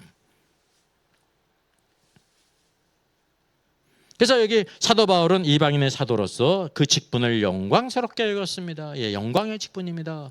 하나님의 교회의 모든 직분은 영광스러운 직분입니다. 세상 것과는 비교할 수가 없습니다. 근원이 하나님이거든. 하나님. 예. 우리가 세상에도 우리의 직분이 있기 때문에 그 직분을 잘 감당해야 되잖아요. 그죠? 직장에서, 가정에서, 하나님이 주신 집에서 우리의 직분이 얼마나 귀하다는 것을 깨달아야 돼요. 사도 바울은 그걸 깨달았습니다. 사도 바울. 외적으로 영광스러워, 영광스럽지 않아요. 많은 고난을 받죠. 주의 성도들이 사도 바울을 귀히 여겼어요. 귀히 여긴 성도도 있지만 사도 바울이 키도 작고 말도 잘 못하고 말이지. 얼마나 또 오해를 받았습니다. 오해. 막 사도 바울이 성도들의 재물을 탐하는 것으로 사도 바울이 자기를 논증하잖아요. 내가 너에게 무엇을 원했느냐? 내가 사도의 권을 쓰지도 않았다. 사도의 권을 쓰지 않았다는 것은 사도 바울에게는 영광스러운 거지만 누구에게 부끄러운 일인지 아십니까? 사도 바울이 고린도 성도들에게 그러잖아요. 일하는 소에게 망을 씌우지 말라고 했다. 하나님께서. 일하는 소가 누구예요? 사도 바울이에요. 주의 일꾼이에요. 망을 씌우지 말라는 건 바로 뭡니까? 그 모든 필요를 다 채우라는 것입니다. 누가 채우는 거예요? 하나님이 주의 백성을 통해서 채우시는데, 그가 자비량한 것은 사도 바울의 영광이지. 그러니까 누구의 수치냐면 교회의 수치란 말이죠. 교회의 수치예요. 그럼에도 불구하고 사도 바울은 그 직분을 영광스럽게 여겼습니다. 왜? 하늘에 소망이 있고 상급이 있기 때문에. 그래서 이는 그랬습니다. 그 까닭 중요하죠. 이는 그 까닭이에요. 홍 내 고륙을 아무쪼록 시기나게 하여, 시기가 바로 뭐랬어요? 질럿이 질투나게 하여라는 거 더 이제 좋은 번역이에요. 그들 중에서 얼마를 구원하려 함이라. 그들을 버리는 것이 세상에 화목이 되거든 그 받아들이는 것이 죽은 자 가운데서 살아나신 것이 아니면 무엇이리요? 그랬습니다. 그래서 여기 내 고륙을 시기나게 하람이라 그랬습니다. 사도 바울이 유대인이에요. 유대인들, 완악한 유대인들 그 고륙을 이제 질투나게 하람이라. 이제 정확한 번역이 질럿이니까 질투나게 하람이라 그랬습니다. 왜? 그래서 그들 중에 얼마를 구원하기 위해서. 이방인의 충만한 수가 들어오게 될 때 그들이 질투함으로 인해 가지고 주님께로 돌아온다는 것입니다. 그럼 이것이 이스라엘을 버리는 것이냐 그랬습니다. 여기 성경에 나와 있잖아요. 킹제임스 캐스팅 어웨이예요. 캐스팅 어웨이는요 버리는 게 아닙니다. 뭐예요? 캐스팅 어웨이가 버리는 거예요? 뭐예요? 던지는 거예요. 던지는 거. 출애굽기를 보게 되면 여호와 하나님께서 이스라엘 백성을 구원하기 위해서 모세를 보내시잖아요. 모세를 보내시게 될 때 뭐를 하냐면 여호와 하나님께서 내가 가진 것이 뭐냐 묻잖아요. 지팡이입니다 그랬어요. 지팡이가 뭡니까? 40년 동안 광야 생활 양치면서 그가 자기의 분신처럼 늘 가지고 다녔다는 거예요. 지팡이. 그 지팡이는 사도 바울이 꼭 자기 자신을 의지하는 거라니까요. 꼭 필요한 것입니다. 자기 자신을 의지하고 양들을 치는데 필요하지 않습니까? 근데 여호와 하나님께서 그 지팡이를 어떻게 하라고 그랬어요? 버리라고 그랬어요? 던지라고 그랬어요? 던지라는 겁니다. 던지라. 버리라는 거는 버려가지고 완전히 찾지 말라는 거죠. 무슨 말인지 아세요? 캐스팅 어웨이예요. 던지라는 거예요. 네가 그거 꼭 쥐고 있지 않느냐. 그걸 너가 던져야 된다 말이죠. 이게 자기가 의지하는 것은 어떤 거예요? 미운 거예요? 사랑스러운 거예요? 사랑스럽고 좋은 거라니까요. 그걸 던지라는 겁니다. 던졌더니 어떻게 됐어요? 뱀이 됐어요. 단순히 하나님께서 그분의 능력을 이렇게 뱀을 만들 수 있다 그게 아닙니다. 왜 지팡이가 뱀이 됐는가? 가장 사랑스럽고 자기의 분신처럼 의지하고 가장 필요한 것을 꼭 쥐고 있을 때는 지팡이였는데 그걸 이렇게 던지니까 뱀이 됐다니까요. 뱀이 바로 무엇입니까? 그를 무는 자 아닙니까? 다져가는 자잖아요. 뱀은 사탄을 상징한다니까요. 죄가 누굴 통해 들어왔어요? 뱀을 통해서 옛뱀. 옛뱀은 바로 뭐냐면 그 안에 누가 있어요? 마귀를 통해서 속이는 자가 하와를 속였고 하와가 아담을 속였다니까요. 아담을 유혹했다니까요. 여러분, 모세가 하나님 백성들을 인도하기 위해서 부르심을 입은 다음에 지팡이를 가지고 갔습니까? 버리고 갔습니까?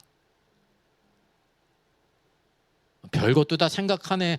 가지고 갔죠. 지팡이로 다 재앙을 내렸잖아요. 나만 그때 있었던 것 같네. 그게 차이라니까. 지팡이를 버려라가 아니라 뭐예요? 던지라. 던진 다음에 여호와 하나님께서 뭐라고 그랬어요? 그 뱀인 줄 알면 네가 사랑하고 의지하는 게 다 뱀이야. 네 사랑하는 자, 의지하는 자를 통해서 마귀가 역사해. 그거예요. 예수님도 누가 시험했습니까? 베드로가. 주님 결단코 이런 일이 있을 수 없습니다. 예수님 뭐라고 했어요? 사탄아, 내가 나를 넘어지게 한다. 그 뱀인 걸 안 다음에 어떻게 하라 그랬습니까? 어디를 잡으라 그랬어요? 지금 뱀으로 변했거든요. 여러분, 뱀 잡아봤어요? 저 못 잡아봤어요. 손으로 잡아봤냐고. 못 잡았지. 뱀은 어디를 잡아야 돼요? 꼬리를 잡아, 머리를 잡아야지. 자, 이런 무식한 사람 여기 또 한 번 사람 있네요, 참. 여러분, 땅꾼들이 머리를 잡아요. 물리지 않기 위해서 머리를 잡아야 되는 겁니다. 근데 여호와 하나님께서 어디를 잡으라시는 거예요? 꼬리를 잡으라는 거예요. 모세가 뱀을 잘 알아요, 몰라요? 왜 몰라? 애굽에 뱀을 숭상하는 나라인데. 참 무식이 보초를 쓰네. 뱀을 머리를 잡아야지 안전하지. 꼬리를 잡으라는 거예요. 얼마나 두려웠겠어요. 근데 어떻게 했어요? 순종했다니까. 꼬리를 잡으니까 어떻게 됐습니까? 그의 손에서 다시 지팡이가 됐습니다. 제가 말씀드리는 이유가 바로 뭐냐면, 지팡이, 내가 의지하고 사랑하는 것이 마귀가 역사한다. 그거를 알게 하신 이후에는 그 사랑하고 의지하는 것들이 모세에게 필요합니까? 필요하지 않습니까? 필요하지. 필요하잖아요. 그 어디로 잡아야 된다는 거예요? 머리로 잡지 말고 꼬리로 잡아야 된다. 오늘날 우리의 문제는 내가 의지하는 것이 있고 사랑하는 자들이 있습니다. 근데 어디를 잡아요? 머리로 잡는. 머리 잡는다는 것은 뭐냐면 하나님처럼 사랑한다는 걸 의지해요. 그래서 그거를 들고 가지 않습니까? 모세 사역에 지팡이가 있었어요, 없었어요? 있었잖아요. 세계 어느 박물관에 뭐가 있냐면 모세의 지팡이가 있대. 진짜인지 가짜인지 몰라요. 근데 모세의 지팡이라고 그래. 지팡이가 능력이 있습니까? 그럼 바다도 가르고 막 그러겠네? 아니에요. 그 지팡이 자체가 능력이 있는 게 아닙니다. 하나님께서 그 지팡이를 통해서 하나님이 역사하신 것이죠. 예수님의 그 성배를 찾았다고 해봐요. 그 성배를 가지면 영생해요? 아니에요. 성배 자체가 거룩하고 능력이 있는 게 아니거든요. 십자가의 보혈의 능력이 있는 것이지. 여기도 마찬가지입니다. 이스라엘을 버리라 그런 게 아니라 이게 뭐예요? 캐스팅 어웨이. 뭐예요? 던져라 그것입니다. 던져라. 이스라엘을 던지셨다는 것입니다. 그래서 이게 뭐냐면 헬라어 원어가 아포볼레예요. 아포볼레라는 것은 내던진다라는 뜻인데 어떠냐면 잠시 내던지는 걸 가리킵니다. 뜻이 영원토록 내던지는 거는 뭐라고 사용합니까? 다시는 안 쳐다보고 내던진, 저렇게 내던지는 거예요. 그럼 그거 뭐예요? 그건 버린 거예요. 버린 거. 뜻이 달라요. 잠시 내던진 것을 아포볼레라고 말한다 말입니다. 그래서 여기 거절, 상실 그런 뜻으로 생각했습니다. 그래서 이스라엘을 버린 것이 아니라 뭐예요? 잠시 던지셨다는 것입니다. 그러니까 던졌으니까 우리가 볼 때 뭐라고 오해할 수 있냐면 하나님이 버리셨나 봐. 이렇게 생각할 수 있잖아요. 그 뭐 인간의 오해란 말이죠. 하나님의 택하신 자를 버리세요? 안 버리세요? 안 버리시죠. 아들에서 빼앗아갈 자가 있어요? 없어요? 없어요. 아버지의 손에서 빼앗아갈 자가 있어야 우리가 버림을 당할 수 있는 것입니다. 그게 바로 구원입니다. 그래서 구원은 하나님께 속했다라는 걸 우리에게 보여주고 있습니다. 그래서 그들 중 얼마를 구원하려 하심이라. 완악한 유대인들 가운데 얼마를 구원하려 하심이라. 오늘도 이 세상에 화목이 되는데 죽은 자 가운데 살아나시는 것이 아니면 무엇이리요라고 말씀하고 있습니다. 자, 여기 이제 중요한 부분이 어떤 말씀이 있냐면요, 떡덩이와 곡식가루 그리고 참감람나무와 돌감람나무의 접붙임의 비유를 통해서 오늘도 여기 완악한 유대인들, 그들이 어떤 상태에 있는지를 우리에게 보여주고 있습니다. 16절, 제사하는 처음 익은 곡식가루가 거룩한즉 떡덩이도 그러하고 뿌리가 거룩한즉 가지도 그러하니라. 또한 가지 열마가 꺾였는데 돌감람나무인 내가 그들 중에 젖보충이 되어 참감람나무 뿌리의 진액을 함께 받은 자가 되었은즉 그 가지들을 향하여 자랑하지 말라. 자랑할지라도 내가 뿌리를 보존하는 것이 아니요 뿌리가 너를 보존하는 것이니라 라고 말씀하고 있습니다. 여기 뭐를 첫 번째 언급합니까? 떡덩이와 곡식가루, 제사는 처음 곡식가루를 언급합니다. 처음 곡식가루라는 것은 하나님 백성들이 약속의 땅에 들어가서 그의 곡물로 하나님께, 그 가루로 하나님께 제사를 드린 것을 가리킵니다. 자, 처음 제사한 곡식가루, 그들이 어떻게 됐다는 거예요? 거룩하다는 거예요. 여기 또 동일하게 떡덩이가 거룩하다는 거예요. 떡덩이도 이제 그러기 때문에 거룩하고 뿌리가 거룩한즉 가지도 그러하고, 공통점이 제사는 처음 곡식도 거룩하고 그 뿌리도 거룩하다는 거죠. 이게 누구를 가리킬까요? 믿음으로 구원받는 사람이 누구예요? 아브라함이고 이삭이고 야곱. 아브라함의 하나님, 이삭의 하나님, 야곱의 하나님을 부르지 않습니까? 믿는 자의 조상 아브라함과 이삭과 야곱을 가리키는 것입니다. 그게 뿌리예요. 그리고 처음 곡식가루란 말이죠. 처음 곡식가루. 하나님께서 그들을 어떻게 하셨다고 그랬어요? 거룩하게 하셨다는 것입니다. 지금 유대인들은 뭡니까? 그 나중에 있는 곡식의 열매인 가루라니까요. 가루로 뭐를 만들었어요? 떡덩이를 만들었잖아요. 그게 나중에 있는 거거든요. 그 뿌리가 거룩하니까 뿌리가 자라가지고 줄기가 나오고 가지가 나오잖아요. 지금 가지가 누구예요? 유대인들. 그리고 거기에 누가 있어요? 완악한 유대인들이 있습니다. 넘어진 것처럼 보이는 실족한 유대인들이 있단 말이죠. 그들이 뭐라고 말씀하고, 뿌리가 거룩하기 때문에 그들도 가지도 거룩하다라는 것을 여기에 말씀하고 있습니다.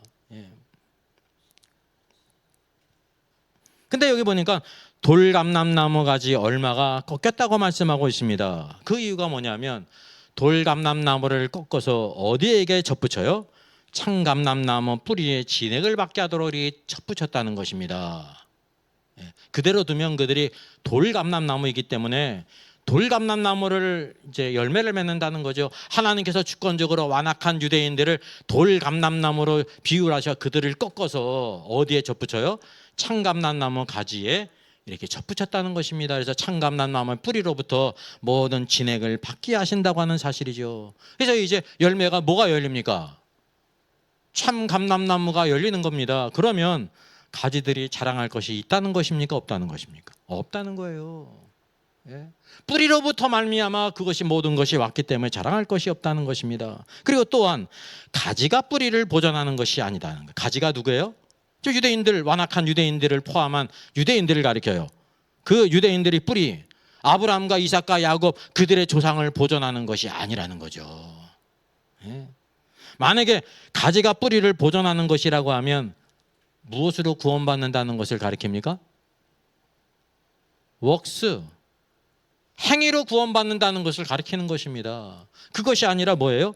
뿌리가 가지를 보존하는 것이라 그랬습니다. 뿌리는 아브라함과 이삭과 야곱, 믿음의 조상들을 가리킵니다. 지금 가지는 바로 나중에 있는 자들로서 유대인들을 가리킨단 말이죠. 그래서 뿌리가 가지를 보존하는 것이면 무엇으로 구원받는다는 거예요? 은혜로 구원받는다는 거죠. 뿌리의 은혜를 받는 거지 가지로 말미암아 그 은혜를 받는 것이 아니라는 것을 여기에 보여주고 있는 것입니다. 이것이 바로 뭐냐면 지금 완악한 유대인들, 가지인 유대인들과 그들의 뿌리인 아브라함과 이삭과 야곱이 거룩한데 그래서 가지도 하나님의 계획 가운데 어떻게 하신다는 것입니까? 이렇게 접붙임으로 인해서 거룩하게 하신다라는 걸 보여주고 있습니다. 우리도 마찬가지입니다. 돌감람나무는 우리가 어디에 접붙임 받았어요? 아브라함에게. 그래서 아브라함의 자손이에요. 아브라함의 자손은 뭐가 흘러요? 아브라함의 피가 흐르죠. 세상적으로는 아브라함의 피인데 믿음으로 뭘 가리키고 있습니까? 그 믿음으로 구원받은 자는 아브라함의 자손인 줄 알지어다 그랬습니다. 아브라함의 믿음으로 구원받았고 우리도 믿음으로 구원받았기 때문에 아브라함을 우리의 조상이라고 말하는 것입니다. 여러분, 구원받은 주의 모든 성도들은 이 땅에 살다가 세상을 떠나게 될 때 어디에 갑니까? 천사들이 인도에 가죠. 어디로 가요? 아브라함의 품에 가는 거예요. 왜 아브라함의 품입니까? 구원받은 사람이에요. 첫 번째 믿음의 조상. 그러니까 아브라함이, 그가 우리의 뿌리라니까요. 뿌리. 그래서 동일하게 아브라함에게 주신 약속의 복을 우리가 받는다는 것을 기억합니다. 하나님께서 아브라함과 이삭과 야곱을 거룩하게 하신 것처럼 누구도 거룩하게 하세요? 거기에 뿌리인 아브라함에게 접붙임 받은 우리 모든 사람들이 다 거룩하게 하신다라고 말씀하고 있는 것입니다. 자, 19절. 그러면 내 말이 가지들이 꺾인 것은 나로 접첨을 받게 하려 함이라 하리니 옳도다. 그들은 믿지 아니함으로 꺾이고 너는 믿음으로 섰느니라. 높은 마음을 품지 말고 도리어 두려워하라. 하나님이 온 가지들도 아끼지 아니하신즉 너도 아끼지 아니하시리라 말씀하고 있습니다. 그래서 이 가지는 이스라엘을 가리킵니다. 유대인들, 그들이 어떻게 했어요? 꺾였다고 말하고 있습니다. 그들이 어떻게 했어요? 실족하지 않았습니까? 꺾임이에요. 만약에 꺾어가지고 버렸다고 하면 뭐라고 말할 수 있냐면 넘어졌다라고 말하는 거예요. 이게 버려졌다라고 말하는 것입니다. 근데 그 꺾임으로 어떻게 됐습니까? 창감나무 뿌리에 접붙였잖아요. 접붙이기 위해서 꺾인 거예요. 그러니까 그걸 뭐라고 말하냐면 실족했다라고 말하는 거예요. 실족. 왜? 꺾인 게 사실이기 때문에 우리는 잘못 보면 버려졌어 라고 말할 수 있는데 하나님이 왜 이거를 꺾으셨냐면 창감나무에게 접붙이기 위해서 꺾으셨다는 것입니다. 그래서 뿌리를 거룩하게 하신 하나님이 그 가지도 거룩하게 하신다고 하는 사실이죠. 그래서 여기 실족한 이유를 뭐라고 말씀하고 있습니까? 이스라엘이 믿지 아니함이니라. 믿지 않았다는 거예요. 믿음이 없어요. 예수 그리스도께서 오셨는데 그분이 하나님의 아들이란 메시아라는 증거가 바로 표적을 통해서 나타나지 않습니까? 이사야 선지자 예언을 통해서 눈먼 자의 눈을 뜨게 하고 앉은 병이를 일으키고 문둥병자를 깨끗게 하시는 분이 누구시다는 거예요. 예수 그리스도라는 것입니다. 그 하는 일을 통해서 알았습니다. 누구도 알았습니까? 누구도 그냥 자기의 관념으로 관상을 보니까 저분이 메시아 같아 그렇게 안 사람 있어요? 없어요? 아무도 없어요. 니고데모가 예수님이 하늘에서 온 선생님이신 줄 어떻게 알았어요? 그분의 말씀이 능력이 있었을 뿐만 아니라 확실한 증거가 있었어요. 그게 뭐예요? 당신이 행하는 일은 아버지께서 오시지 않으면 그런 일을 행할 수 없습니다. 그게 표적입니다. 그러니까 오늘날 예수님께서 복음서에 행하신 일들을 행할 수 있는 사람이 있어요? 없어요? 없다니까요. 그건 주제 넘을 뿐만 아니라 성경을 전혀 모르는 것입니다. 예수 그리스도가 하나님의 아들 메시아인 걸 그걸 통해 보이신 거예요. 그리고 그런 능력을 잠시 어떤 사람에게 주었는데 누구에게 주었습니까? 누구에게 줬어요? 복음서 다음에 어떤 성경이 나와요? 사도행전. 사도시대가 있었단 말이죠. 사도시대. 12사도들이 정해졌지 않습니까? 그들에게 하나님이 주셨습니다. 사도담에 제일 준 그 자격이 바로 뭐예요? 예수 그리스도와 함께 생활을 같이 한 사람이에요. 배우고. 오늘날 사도라는 사람이 예수님과 함께 다니면서 보고 듣고 다 했습니까? 타임머신이 있어야 되잖아요. 그럼 이제 새예루살렘의 기초석에 누구 이름도 다 들어가? 사도라고 하는 사람 이름도 다 들어가야 되잖아요. 12기초석이 아니라 뭐가 돼야 돼? 100기초석, 1000기초석, 사도라고 하는 사람들 다 하면 10,000명, 20,000명도 30,000명도 넘을 거예요. 없어. 예수님만이 그런 분이시라는 걸 우리에게 보여주고 있단 말이죠. 그래서 참된 신앙은 그런 일을 하는 일을 통해서 그분이 성경에 예언된 오실 메시아 니고데모가 알았습니다. 근데 다른 유대인들은 몰랐잖아요. 그래서 그게 믿음의 문제라는 거예요. 똑같이 본다고 다 믿지를 않아요. 유대인들도 다 봤잖아. 나 안 믿어. 얼마나 완악한지. 그래서 뭐예요? 혼미한 영. 눈이 또 가려서 보지 못해. 귀가 듣지를 못해. 들어도. 그래서 영적인 문제다라는 걸 우리에게 보여주고 있습니다. 믿지 아니함. 오늘도 그냥 하나님의 말씀을 믿는 것이 우리 신자들의 능력이요 권세예요. 하나님의 말씀을 믿는 것입니다. 그래서 하나님의 원가지들도 아끼지 아니하셨은즉 그랬습니다. 하나님은 어떤 분이십니까? 하나님의 원가지들도 아끼지 아니하시오. 무슨 분이세요? 그렇게 느낄 수 있죠. 이건 뭐에 대한 부분이냐면 공의에 대한 부분이에요. 하나님의 공의. 우리가 하나님이 공의로우신 분이라는 걸 잘 깨닫지는 못해요. 그냥 하나님은 사랑하시기 때문에 그냥 뭐든지 다 없는 걸 해주는 분으로 오해를 한단 말이죠. 아닙니다. 하나님의 사랑과 공의는 절대로 상충되지 않습니다. 그래서 오늘도 내가 믿음으로 서기를 원하신다는 거죠. 믿음으로 선다는 것은 믿음에 의해서 선다는 것을 가리킵니다. 우리가 서는 방법이 세상적인 물질이 아니라 다른 건강이나 모든 조건이 아니라 뭐냐? 믿음의 문제입니다. 믿음이 없기 때문에 못 서는 거지. 욥이 건강했어요. 자녀들 다 죽였어요. 아내는 자기를 저주하면서 도망갔어요. 그 많은 재산들 동방의 부자였는데 하루아침에 알거지가 됐다니까요. 얼마나 절망스러워. 처음부터 거지였으면 괜찮아. 부자였다가 거지가 되는 사람은 멘붕이 되는 겁니다. 근데 그거 어떻게 했습니까? 하나님을 찬양하고 경배했어요. 뭐 때문에 그런 거야? 믿음으로 섰다니까요. 믿음으로. 하나님이 어떤 분이신지를 알았다니까요. 오늘도 우리가 온전히 서는 방법은 믿음밖에 없다는 것을 가리킵니다. 그래서 너희도 원가지들도 아끼지 않으신 것처럼 너희도 아끼지 않으신다 그랬습니다. 너희도. 이게 뭐에 대한 부분이에요? 원가지인 하나님의 백성이나 오늘날 우리들이나 동일한 원칙으로 하나님은 언제나 대하십니다. 뭐로 대하시냐면 구원받은 성도들은 공의로 대하신다는 거죠. 공의. 오늘도 그 사람을 빛나게 하는 것이 뭐냐면 공의예요. 하나님의 사랑은 누가 빛나시는 거예요? 나 하나님의 사랑을 받았어라는 거는 누가 빛나는 거예요? 하나님이 빛나는 거죠. 우린 그냥 받은 것, 사랑을 받은 자로 수여자로서 기쁘고 즐겁지만 그게 내게 속한 것이 아니잖아요. 원래 하나님께 주신 것이지. 그 선물이 있을 뿐이지. 그런데 하나님의 뜻을 따라 사는 것이 하나님께 영광이요. 오늘도 우리에게 빛이 된다는 것입니다. 자, 22절입니다. 그러므로 하나님의 인자하심과 준엄하심을 보라. 넘어지는 자들에게는 준엄하심이 있으니 너희가 만일 하나님의 인자하심에 머물러 있으면 그 인자가 너희 안에 있으리라. 그렇지 않으면 너희도 지킴받으리라 그랬습니다. 첫째, 하나님의 두 가지 속성을 언급합니다. 첫째가 바로 뭐예요? 하나님의 인자하심이에요. 하나님의 인자하심. 인자라는 것은 가드니스를 가리킵니다. 그 다음에 뭐냐면 그와 또 상반되는 개념이 있는데 하나님의 준엄하심이에요. 하나님의 준엄하심. 이걸 우리가 이제 원어를 한 편 살릴 필요가 있습니다. 이 인자라는 것은 크레스토테스로서 선함, 인자라고 번역될 수가 있어요. 여기 준엄하심은 아포토미아인데 엄격, 준엄이라고 말하고 있습니다. 하나님은 어떤 분이냐면 선하시고 인자가 충만하신 분이실 뿐 아니라 뭐를 가지고 계세요? 준엄하시고 엄격한다는 것입니다. 준엄하고 엄격하다는 것은 그분의 어떤 성격을 가리키고 있습니까? 공의예요. 공의.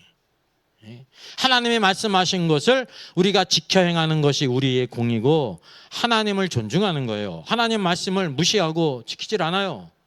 그러면 그게 불이고 하나님을 어떻게 여기는 거예요? 불경하는 것입니다. 두 가지 속성이 있습니다.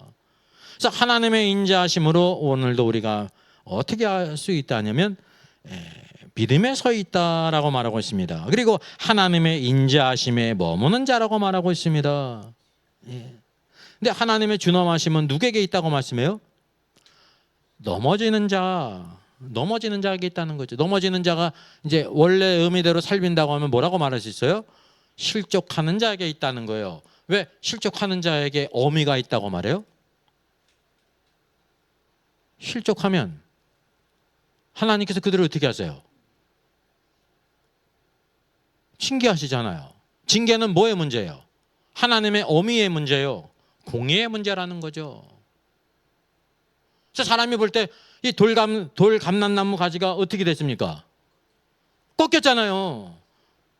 꺾인 것이 좋은 거예요, 나쁜 거예요? 한편으로 사람의 눈으로 볼 때 꺾였기 때문에 아우 저 버림을 당했나 봐라고 생각할 수 있단 말이죠. 그게 꺾인 것이 하나의 징계고요. 그리고 그 다음에 뭐를 하십니까? 그게 창감람나무 뿌리에다 같이 첩붙이기 위해서 꺾으신 거예요. 그래서 그들도 어떻게 하시기 위해서? 거룩하게 하시기 위해서, 창감람나무 열매를 맺게 하기 위해서, 아브라함의 믿음으로 따라 살기 위해서 그렇게 행하신다는 것을 보여주고 있습니다. 그러니까 하나님의 두 가지 속성을 여기에서 언급하고 있다는 사실입니다. 자, 우리 세 번째 본론 마지막 부분입니다. 23절로 32절 부분입니다. 오늘 말씀은 다른 때는 보통 이제 PPT가 30장 이렇게 넘어가기 때문에 중간에 쉴 시간이 있었는데 오늘은 이제 PPT가 한 20장이에요. 그래서 중간에 쉬기가 그래서 그냥 샥 그냥 일사천리로 이렇게 맞겠습니다. 그래서 세 번째 부분은 23절로 32절은 이스라엘의 회복은 이방인에 대한 긍휼을 통해서 온다라고 말하고 있는 거예요. 이스라엘의 회복과 이방인의 충만과의 관계를 여기 보여주고 있습니다. 23절, 그들도 믿지 아니하는데 머무르지 아니하면 접붙임을 받으리니 이는 그들을 접으실 능력이 하나님께 있음이라 했어요. 그들도가 누구냐면 실족한 이스라엘입니다. 믿지 아니함으로, 믿지 아니하는 가운데 머물면, 불신한 가운데 계속 머물면 어떻게 한다고 그랬어요? 그들도 접붙임을 당하게 된다 그랬습니다. 그러니까 뭐를 하셔야 돼요? 가지를 꺾으셔야죠. 꺾지 않고 접붙임을 당할 수가 없습니다. 가지를 꺾는 것은 외적으로 볼 때 뭐와 관계 있어요? 하나님의 어미하심, 하나님의 공의와 관계가 있는 거예요, 직접적으로. 그리고 마지막 결론은 뭐 하기 위해서요? 창감람나무 뿌리에 접붙이기 위해서 그 하나님의 인자와 관계가 있는 거죠. 그게 무엇을 통해 오는 거예요? 하나님의 반드시 어미하심을 통해서 나중에 하나님의 인자가 온다는 것입니다. 그리고 여기 언급하는 것은 접붙이는 능력이 누구에게 있다? 하나님께 있다 그랬어요. 왜? 구원이 하나님께 있는 것처럼 접붙이는 것도 하나님의 능력에 있다는 것입니다. 이건 무엇의 문제예요? By grace, 은혜의 문제라는 거죠. 만약에 우리에게 있지 않다 그러는데, 만약에 이 접붙이는 능력이 우리에게 있다고 하면 무슨 문제가 되는 거예요?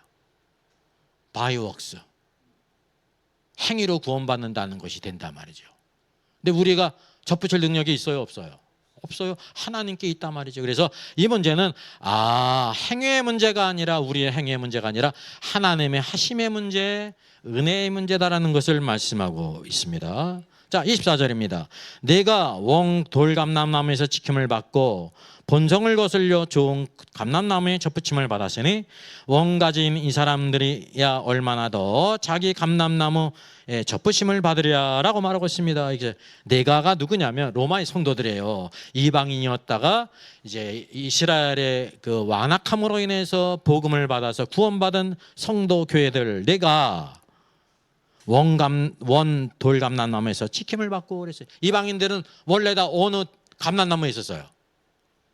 돌감람나무에 있었다는 것입니다. 돌감람나무.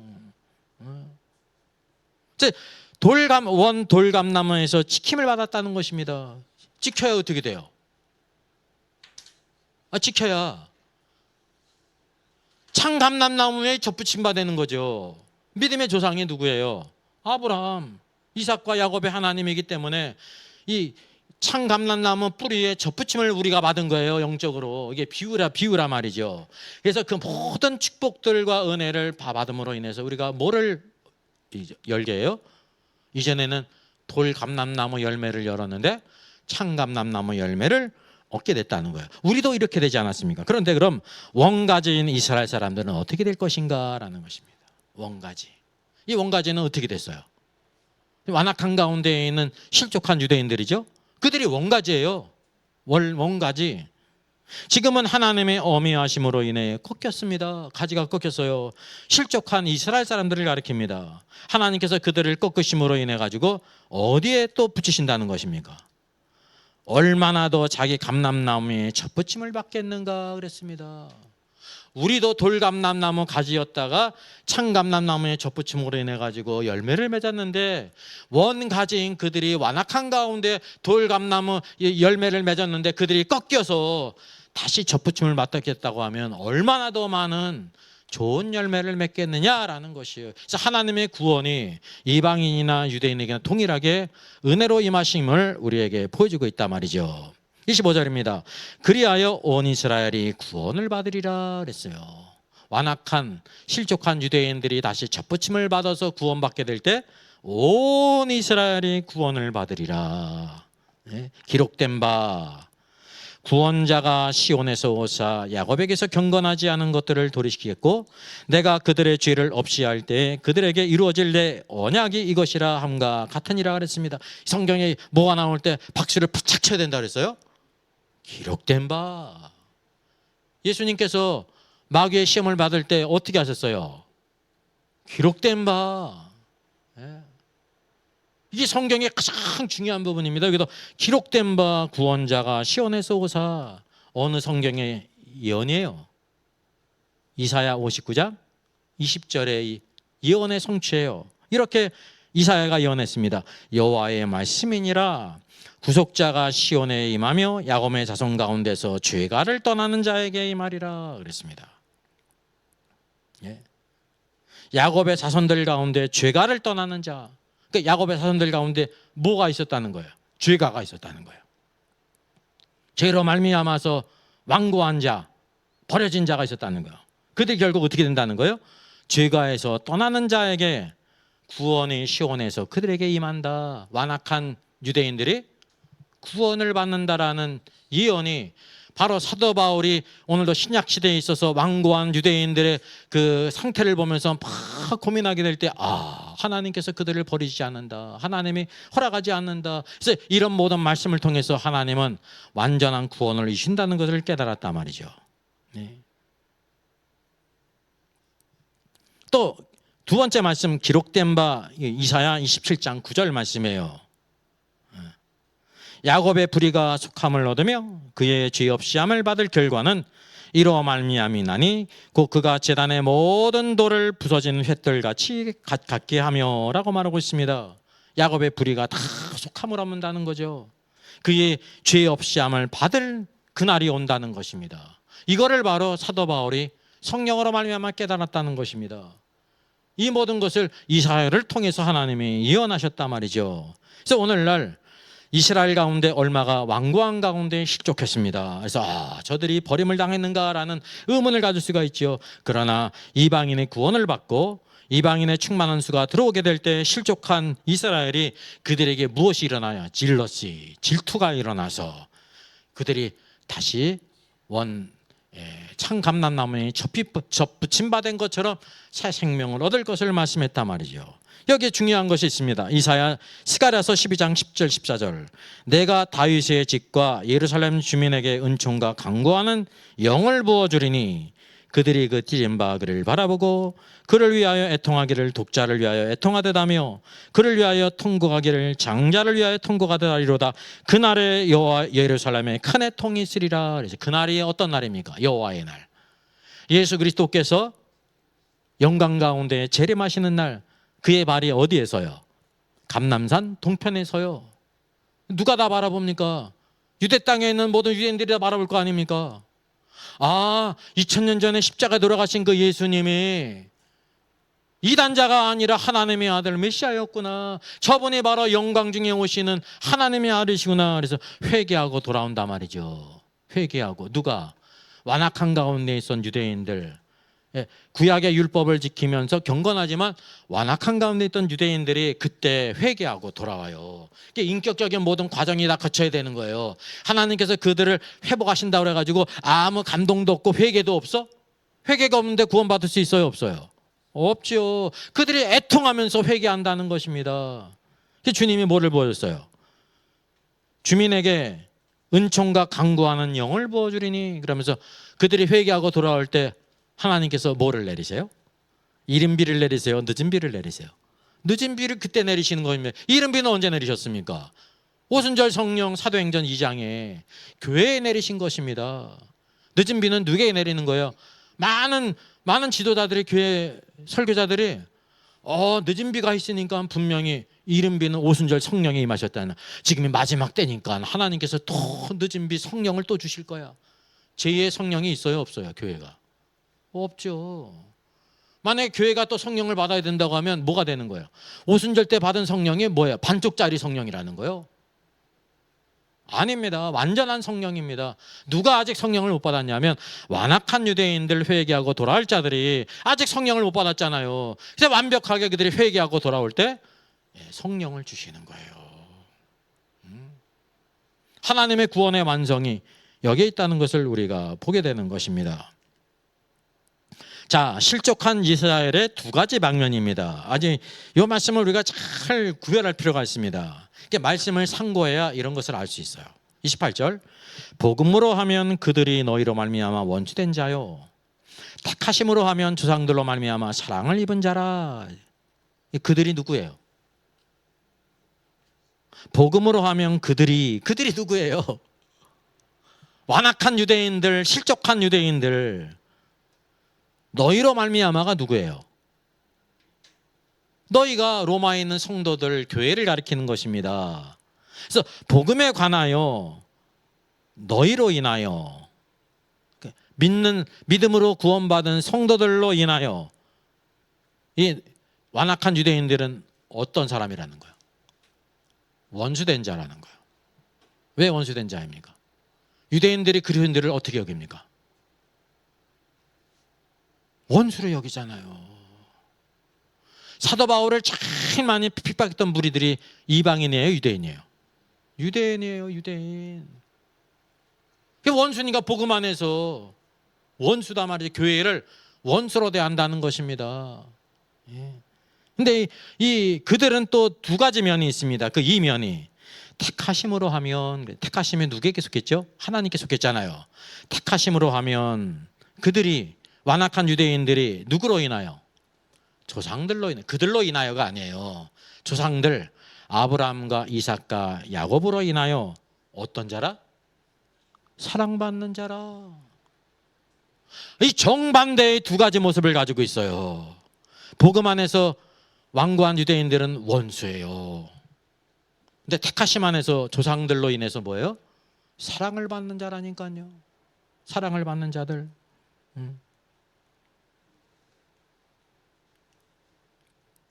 그래서 어떻게 하라는 것입니까? 하나님의 은사와 부르심에는 후회하심이 없다 그랬습니다. 하나님의 은사라는 말을 우리가 이제 아주 좋게 쓸 때가 많이 있습니다. 그래서 은사보다 뭐가 좋아요? 선물이에요. 은사란 선물을 가리키는 겁니다. 주는 사람이 그냥 거저 주시는 거예요. 은사는 우리가 자격이 있어서 주는 게 아니에요. 주는 분에게 속했다는 거죠. 그래서 하나님의 선물은 기프트예요. 후회하심이 없다 그랬습니다.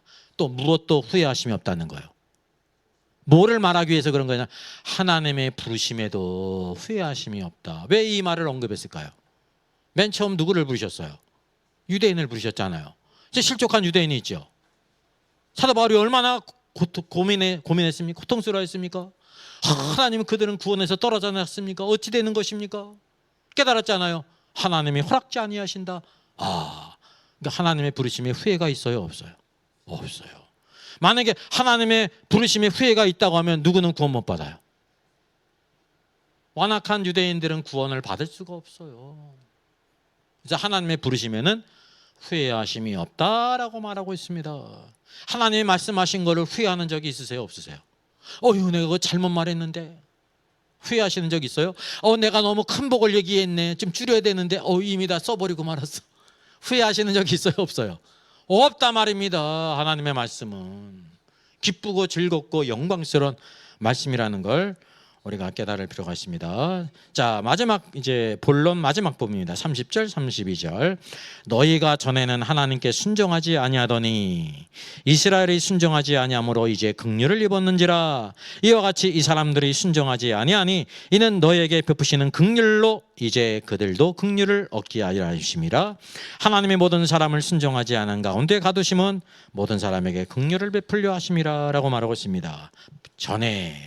전에가 바로 누굽니까? 너희가 바로 누구냐면 로마에 있는 성도들을 가리킵니다. 이전에 불신자였고 하나님을 알지 못하다가 예수 그리스도를 믿어 구원받은 사람, 부르심을 입은 자들, 로마에 있는 성도들, 너희가 전에는 하나님을 순종치 않았다는 거예요. 그냥 하나님을 순종하지 않았죠. 근데 이스라엘이 순종하지 않았습니다. 이스라엘이 복음을 거부했잖아요. 그래서 누가 긍휼을 입었어요? 이방인들에게 복음이 전한 것은 하나님의 이방인들을 긍휼히 여기셨다는 것입니다. 예수님 비유 가운데 가나안 여인이 딸이 흉악한 귀신이 들렸는데 고쳐달라고 그랬잖아요. 이제 주님 뭐라고 말씀하세요? 상에 있는 자녀의 떡을 취해서 개들에게 던짐이 마땅치 않다 그랬어요. 상에 있는 떡은 누구를 위한 것이라는 거예요? 자녀를 위한 거예요. 자녀가 누구예요? 하나님의 백성들, 이스라엘 사람들, 택하심을 이스라엘 사람을 가리킵니다. 이 상에 있는 떡은 유대인들에게 주는 거지 너같이 이방인에게 줄 수 없다. 이방인을 이제 유대인들이 개처럼 여기지 않습니까?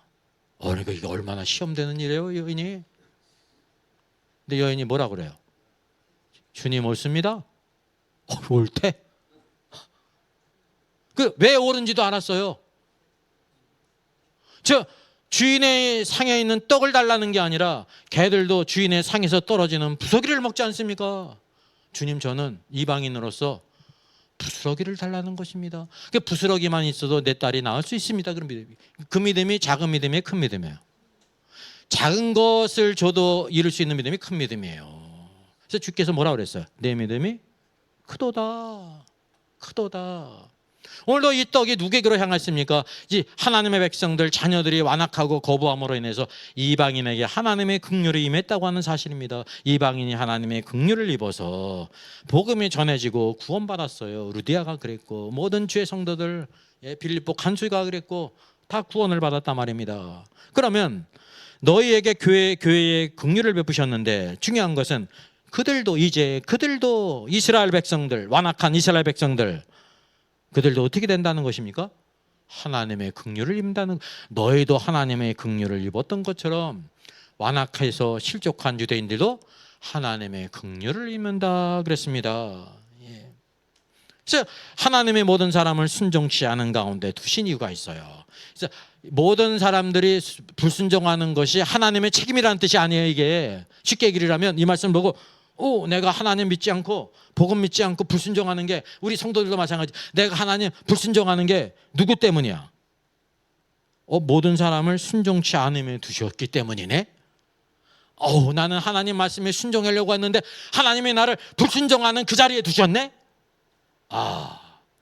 책임은 다 하나님께 있네. 맞아요, 틀려요? 이게 무슨 뜻이에요? 하나님의 모든 사람을 순종치 않은 가운데 두셨다는 뜻이 바로 무엇입니까? 사람이 불순종하잖아요. 그 불순종한 상태에서 그대로 있도록 내버려 주셨다는 거예요. 하나님이 그냥 직접적으로 불순종하도록 하셨다는 게 아니라, 가인이 하나님의 말씀을 따라, 아빠의 말을 따라 피 있는 제물을 드리려고 했는데 하나님께서 불순종하도록 이렇게 하셨다는 뜻이 아니라 말이죠. 그대로 그 불순종하는 상태에 두셨다는 것입니다. 그 어떻게 하셨어요? 그런 이후에 하나님께서 모든 사람에게 긍휼을 베푸시라 하심이라. 이방인들에게도 복음을 전하게 하심으로 말미암아 모두 다 믿음으로 구원받도록. 만약에 유대인들은 믿음으로 구원받는데 이방인들은 행위로 구원받는다고 하면 우리 구원받을 사람 있어요, 없어요? 좋아요? 좋아요? 그 좋아하는 사람 많겠네. 행위 구원은 좋아할 거 아니에요. 빵프로예요, 빵프로. 행위로 구원받을 수 있는 사람이 없다 말씀하고 있단 말이죠. 동일하게 믿음으로 구원받도록 하셨단 말이죠. 그 근원이 바로 뭐냐면 하나님의 우리를 긍휼히 여기셨다는 것입니다. 그래서 여기 은혜와 긍휼의 차이를 알게 돼요. 우리가 하나님의 은혜로 구원받았잖아요. 근데 여기는 긍휼로 구원받았대. 그럼 긍휼과 은혜는 어떤 관계에 있습니까? 은혜보다 더 깊은 게 바로 뭐예요? 긍휼이에요. 불쌍히 여기는 거예요. 길가에 앉아서 눈먼 소경 바디메오가 구걸을 하고 있었잖아요. 주님께서 보시고 어떻게 하십니까? 바디메오가 알았어요. 내가 메시아로부터 불쌍히 여김을 당해야 된다. 주여 나를 불쌍히 여기소서. 예? 여러분, 우리가 하나님께 드릴 수 있는 가장 좋은 탄원이 주님 나를 불쌍히 여기소서. 예? 선한 사마리아의 비유 가운데 여리고에서 예루살렘에서 여리고로 내려가다가 강도를 만나 거반 죽게 된 사람 있지 않습니까? 그게 누구예요? 하나님을 떠난 모든 인생들이에요. 아무도 그를 불쌍히 여기지 않잖아요. 제사장도 레위인도 아무도. 그건 여러분 능력의 문제가 아닙니다. 근데 누가 그때 지나갔어요? 여행 중에 있던 선한 사마리아 사람이 예수 그리스도세요. 하늘 영광 버리시고 육신을 입고 이 땅에 오셨다 말이죠. 우리를 구원하시기 위해서. 그 다 죽어가는 자를 보고 어떻게 여기셨습니까? 불쌍히 여겨. 은혜보다 더 깊은 것이 긍휼이에요. 긍휼. 오늘도 우리가 하나님의 긍휼로 인해서 이방인인 우리가 구원받은 것처럼 완악한 유대인도 어떻게 하리라?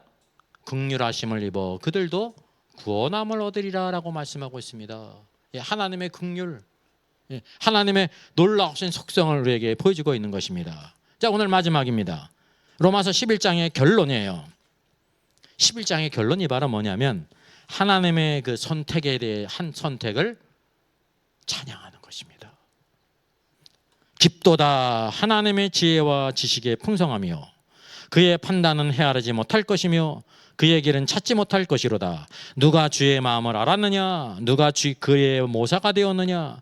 누가 주께 먼저 드려서 갚으심을 받겠느냐? 이는 만물이 주에게서 나오고 주로 말미암고 주에게로 돌아감이라. 그에게 영광이 세세에 있을지어다. 아멘 하면서요. 이게 이 로마서 전반부의 결론이에요. 아멘. 아멘이 괜히 있는 게 아닙니다. 전반부 하나님의 복음의 완성. 전반부. 여기 하나님의 선택을 찬양하는 이유가 있습니다. 첫째, 하나님의 지혜와 지식이 풍성하고 깊기 때문에 그래요. 하나님의 모든 말씀은 지식의 말씀이고 지혜의 말씀인데 아주 깊고 풍성해요. 여러분, 지구상에서 가장 깊은 곳이 마리아나 해구잖아요. 1만 미터. 가장 깊은데 뭐는 없어요? 풍성함은 없죠. 깊기 때문에 좁은 거지. 해구니까 거기가 이렇게 광활한 그러니까 해 대륙이 있어요? 없잖아요. 해구니까. 근데 하나님의 지식과 지혜는 아주 깊을 뿐만 아니라 어때요? 풍성하다는 것입니다. 풍성해. 둘째, 하나님의 판단은 헤아리지 못한다는 거예요. 하나님의 판단하시면 우리가 헤아릴 수가 없다. 하나님의 구원도 우리가 헤아릴 수 있는 사람이 아무도 없습니다. 셋째, 하나님의 길을 우리가 찾을 수 없다는 거예요. 이 길은 뭐를 가리켜요? 하나님의 복음, 구원의 길. 우리가 구원의 길을 알 수가 있어요? 하늘에 올라가면 알 수 있어요? 올라가지도 못하는데 어떻게 알아? 그리스도께서 십자가 죽으시고 무적에게 내려가셨는데 우리가 무적에게 내려갈 수 있어요? 없잖아요. 네? 믿음의 말씀이 있다니까요. 여기 복음의 말씀, 하나님의 복음, 믿음의 말씀, 이게 구원의 길이라는 것입니다. 그래서 하나님의 구원의 경륜을 말하는데 누가 주의 마음을 알겠는가 그랬습니다. 주의 마음, 더 정확히는 마인드. 누가 주의 생각을 알겠는가. 생각을 알아야 여러분 마음을 알 수가 있습니다. 그래서 생각이 중요해요. 로마서 12장에도 보게 되면 거기 뭐라고 말하고 있어요? 마음을 새롭게 그랬죠. 마음을 새롭게 하면 문자적으로 뭐냐면 마인드예요. 생각을 새롭게 해야 돼요. 생각. 하나님의 말씀으로 우리의 생각을 바꿔야 된다는 말이죠. 그래서 누가 주의 생각을 알겠는가? 그러죠. 주님의 생각을 아무도 몰라. 우리 성경을 통해서 한다는 거죠. 누가 주의 모사가 되었는가? 모사는 카운슬러를 가리킵니다. 누가 주의 모사가 됐는가? 누가 모사라고 말씀하고 있습니까? 여호와께서 모사가 되시는 분이십니다. 누가 주께 먼저 드려 갚으심을 받겠는가? 누가 주님께 먼저 드리는 사람이 될 수 있습니까? 아무도 없습니다. 예수 그리스도밖에 없어요. 첫 열매가 되시는 예수 그리스도. 그래서 여기 말씀을 보게 되면 마지막 결론이 바로 뭐냐면 이는 그 까닭은 만물이 주에게서 나오고 그랬습니다. 잘 구별하세요. 영어로 하면 바로 뭐냐면 of him, 그에게서 나오고 그에게서 나왔다는 거예요. 만물이. 이 모든 세상 만물이 누구로부터 나왔어요? 그리스도의 말씀으로 나왔잖아요. 그리스도에게서 나온 거예요. 둘째, 만물이 주로 말미암았다 그랬습니다. 주로 말미암은 것은 뭐냐면 수로 힘이 그리스도를 가리켜요. 그에게서 그로부터 말미암았다. 그를 통해서 나왔다. 셋째, 만물이 주께로 돌아감이라. 주께로 돌아가는 것은 to him. 모든 것이 다 주님께로 돌아가는 것. 이 신앙을 누가 가졌습니까? 욥이 가졌잖아요. 주신 자도 여호와시요 가져가신 분도 여호와시니 여호와를 찬송할지라. 우리가 하나님께 모든 것을 다 드리게 될 때 그것이 바로 합당한 영광을 돌리는 거예요. 그래서 만물이 주에게서 나오고 이거는 과거에 일어났죠. 과거, before. 만물이 주로 말미암고 만물이 주로 말미암아 현재 있지 않습니까? 현재. 만물이 주에게로 돌아간다. 언제 이루어져요? 미래에 이루어지는 거예요. 미래. 그래서 영광이 주께 세세히 있을지어다. 모든 영광과 권세가 세세로 주께로 돌아간다고 하는 사실이죠. 우리가 하나 또 찾아볼 것이 있습니다. 우리 골로새서 말씀을 통해서 이거를 또 알게 되는 것입니다. 마지막에 넘어가는 게 보릿고개네. 자, 요거를 로마서 마지막 말씀이 이 세 가지를 보여주고 있는데 예수 그리스도는 누구신가라는 확실한 증거는 골로새서에 있는 것입니다. 골로새서 1장 16절 17절 이렇게 말씀합니다. 만물이 그에게서 창조되되, 그에게서는 그리스도를 가리키는 거예요. 하늘과 땅에서 보이는 것들과 보이지 않는 것들과 혹은 왕권이나 주권들이나 통치자들이나 권세들이나 만물이 다 그로 말미암고 그를 위하여 창조되었고 또한 그가 만물보다 먼저 계시고 만물이 그 안에 함께 섰느니라 그랬습니다. 얼마나 놀라운 말씀이에요. 만물이 그에게서 창조되었다는 것입니다. 과거에. 그에게서 창조됐다는 것은 by 힘이에요. by Christ. 그분의 말씀으로 by예요. 모든 만물들이 그리스도로 말미암아 창조됐다는 거예요. 둘째, 만물이 다 그로 말미암고 그랬습니다. 여기 앞에서 한 것을 또 다시 언급한 거 아닙니까? All things were created by him. 과거에 일어났죠. 만물이 다 그로 말미암았다, 창조되었다. 그리고 바로 이어서 그를 위하여 창조되었고. 창세기 1장 하나님께서 천지 만물을 창조하셨잖아요. 말씀으로. 왜 창조하셨어요? 나와요, 안 나와요? 왜 창조하셨는지를 그건 몰라요. 그냥 창조하신 역사만을 우리에게 보여주고 있지. 골로새서가 그걸 말씀하고 있습니다. 왜 창조했어요? 어떤 사람은 그래요. 하나님께서 모든 걸 다 만드시고 마지막에 아담을 만드신 후에 아담에게 모든 다스리는 권세를 주셨으니까 아담을 위해서 창조하셨다, 이렇게 생각할 수 있습니다. 그런 면이 보여요, 안 보여요? 보이잖아요. 그러니까 반만 아는 거예요. 그렇게 보이는 거예요. 완전한 목적은 오늘 성경에 누구를 위하여 창조됐다고 말하는 거예요. 그를 위해서, 포힘, 그리스도를 위해서. 여러분, 사람을 위해 창조된 것이 맞는데 사람을 왜 창조했느냐 하면 그리스도를 위해서 창조됐다는 거예요. 하나님께 쓰임받는 인생, 왕같은 제사장으로.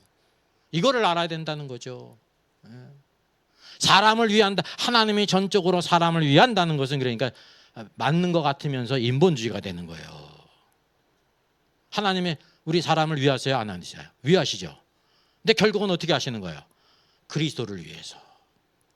그리스도를 위하는 인생이 축복된 인생이에요. 우리가 하나님의 축복을 아무리 많이 받았는데 그리스도를 위하진 않았어. 그게 저주라는 겁니다. 그래서 창조의 목적이 그리스도를 위해서라는 것을 보여주고 있습니다. 창조의 목적. 셋째, 그가 만물보다 먼저 계시고, 그러면 그리스도가 언제 계셨는가? 그리스도가 언제 계셨습니까? 만물보다 먼저 계시다는 것입니다. 선제성. 선제성이니까 말은 무엇입니까? 그분의 신성 안에서 선제성이라는 것입니다. 하도 또 중요한 게 있죠. 만물이 그 안에 함께 섰느니라. 지금 세상 모든 만물이 지금 다 서 있잖아요. 온전히. 자기 궤도를 이탈하든지 떨어지는 일 한 번도 없죠. 누가 그것을 붙들고 계시다는 거예요? 그리스도께서, 그리스도 안에서 그분의 능력과 권세로 다 붙들고 계시다는 것입니다. 그분의 주권적인 역사라 말입니다. 그래서 모든 영광과 능력이 누구에게 돌아가요? 그에게로, 주께로 돌아간다. 로마서 말씀에서 말씀하고 있는 것입니다. 로마서 말씀은 하나의 작은 결론이에요. 뭐 하나님의 복음에 대한 3장부터 2장부터 11장에 이르는 하나님의 구원의 경륜을, 하나님의 복음을 쭉 언급하고 있는데, 이렇게 언급했기 때문에 뭐 할 수가 없냐면은 그에게 세세토록 영광이 있을지어다 그러면서, 영광이 있을지어다 그랬는데 다 가만히 있어. 껌뻑껌뻑. 어떻게 해야 돼요? 어떻게 해야 돼요? 마침표가 뭐예요? 아멘이에요. 아멘. 그래서 아멘으로 끝나고 있는 것입니다. 우리가 생각할 때 16장 맨 끝에 아멘이 나와야지 그렇게 생각할 수 있잖아요. 아니에요. 11장 마지막에 세세토록 그에게 영광이 있을지어다 하면서 아멘 끝나는 것입니다. 그래서 본론의 첫 번째 부분입니다. 그래서 다음에 12장은 바로 뭐냐면, 하나님의 복음이 이렇게 완성이 됐는데 그러면 뭐가 있어야 되는 거예요? 구원받은 사람이 있잖아요. 구원받은 사람이 뭐가 있어요?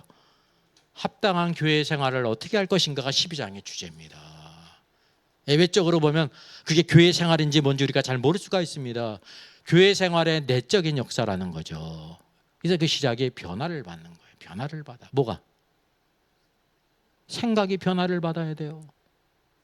생각이 바뀌지 않으면 결코 하나님의 구원의 풍성한 길을 갈 수가 없다는 것입니다. 오늘 72차 세미나, 이래서 로마서의 하나님의 복음의 전반부 중요한 부분 11장까지 마쳤습니다. 우리 다음에는 11장부로부터 나가게 될 것입니다. 감사합니다.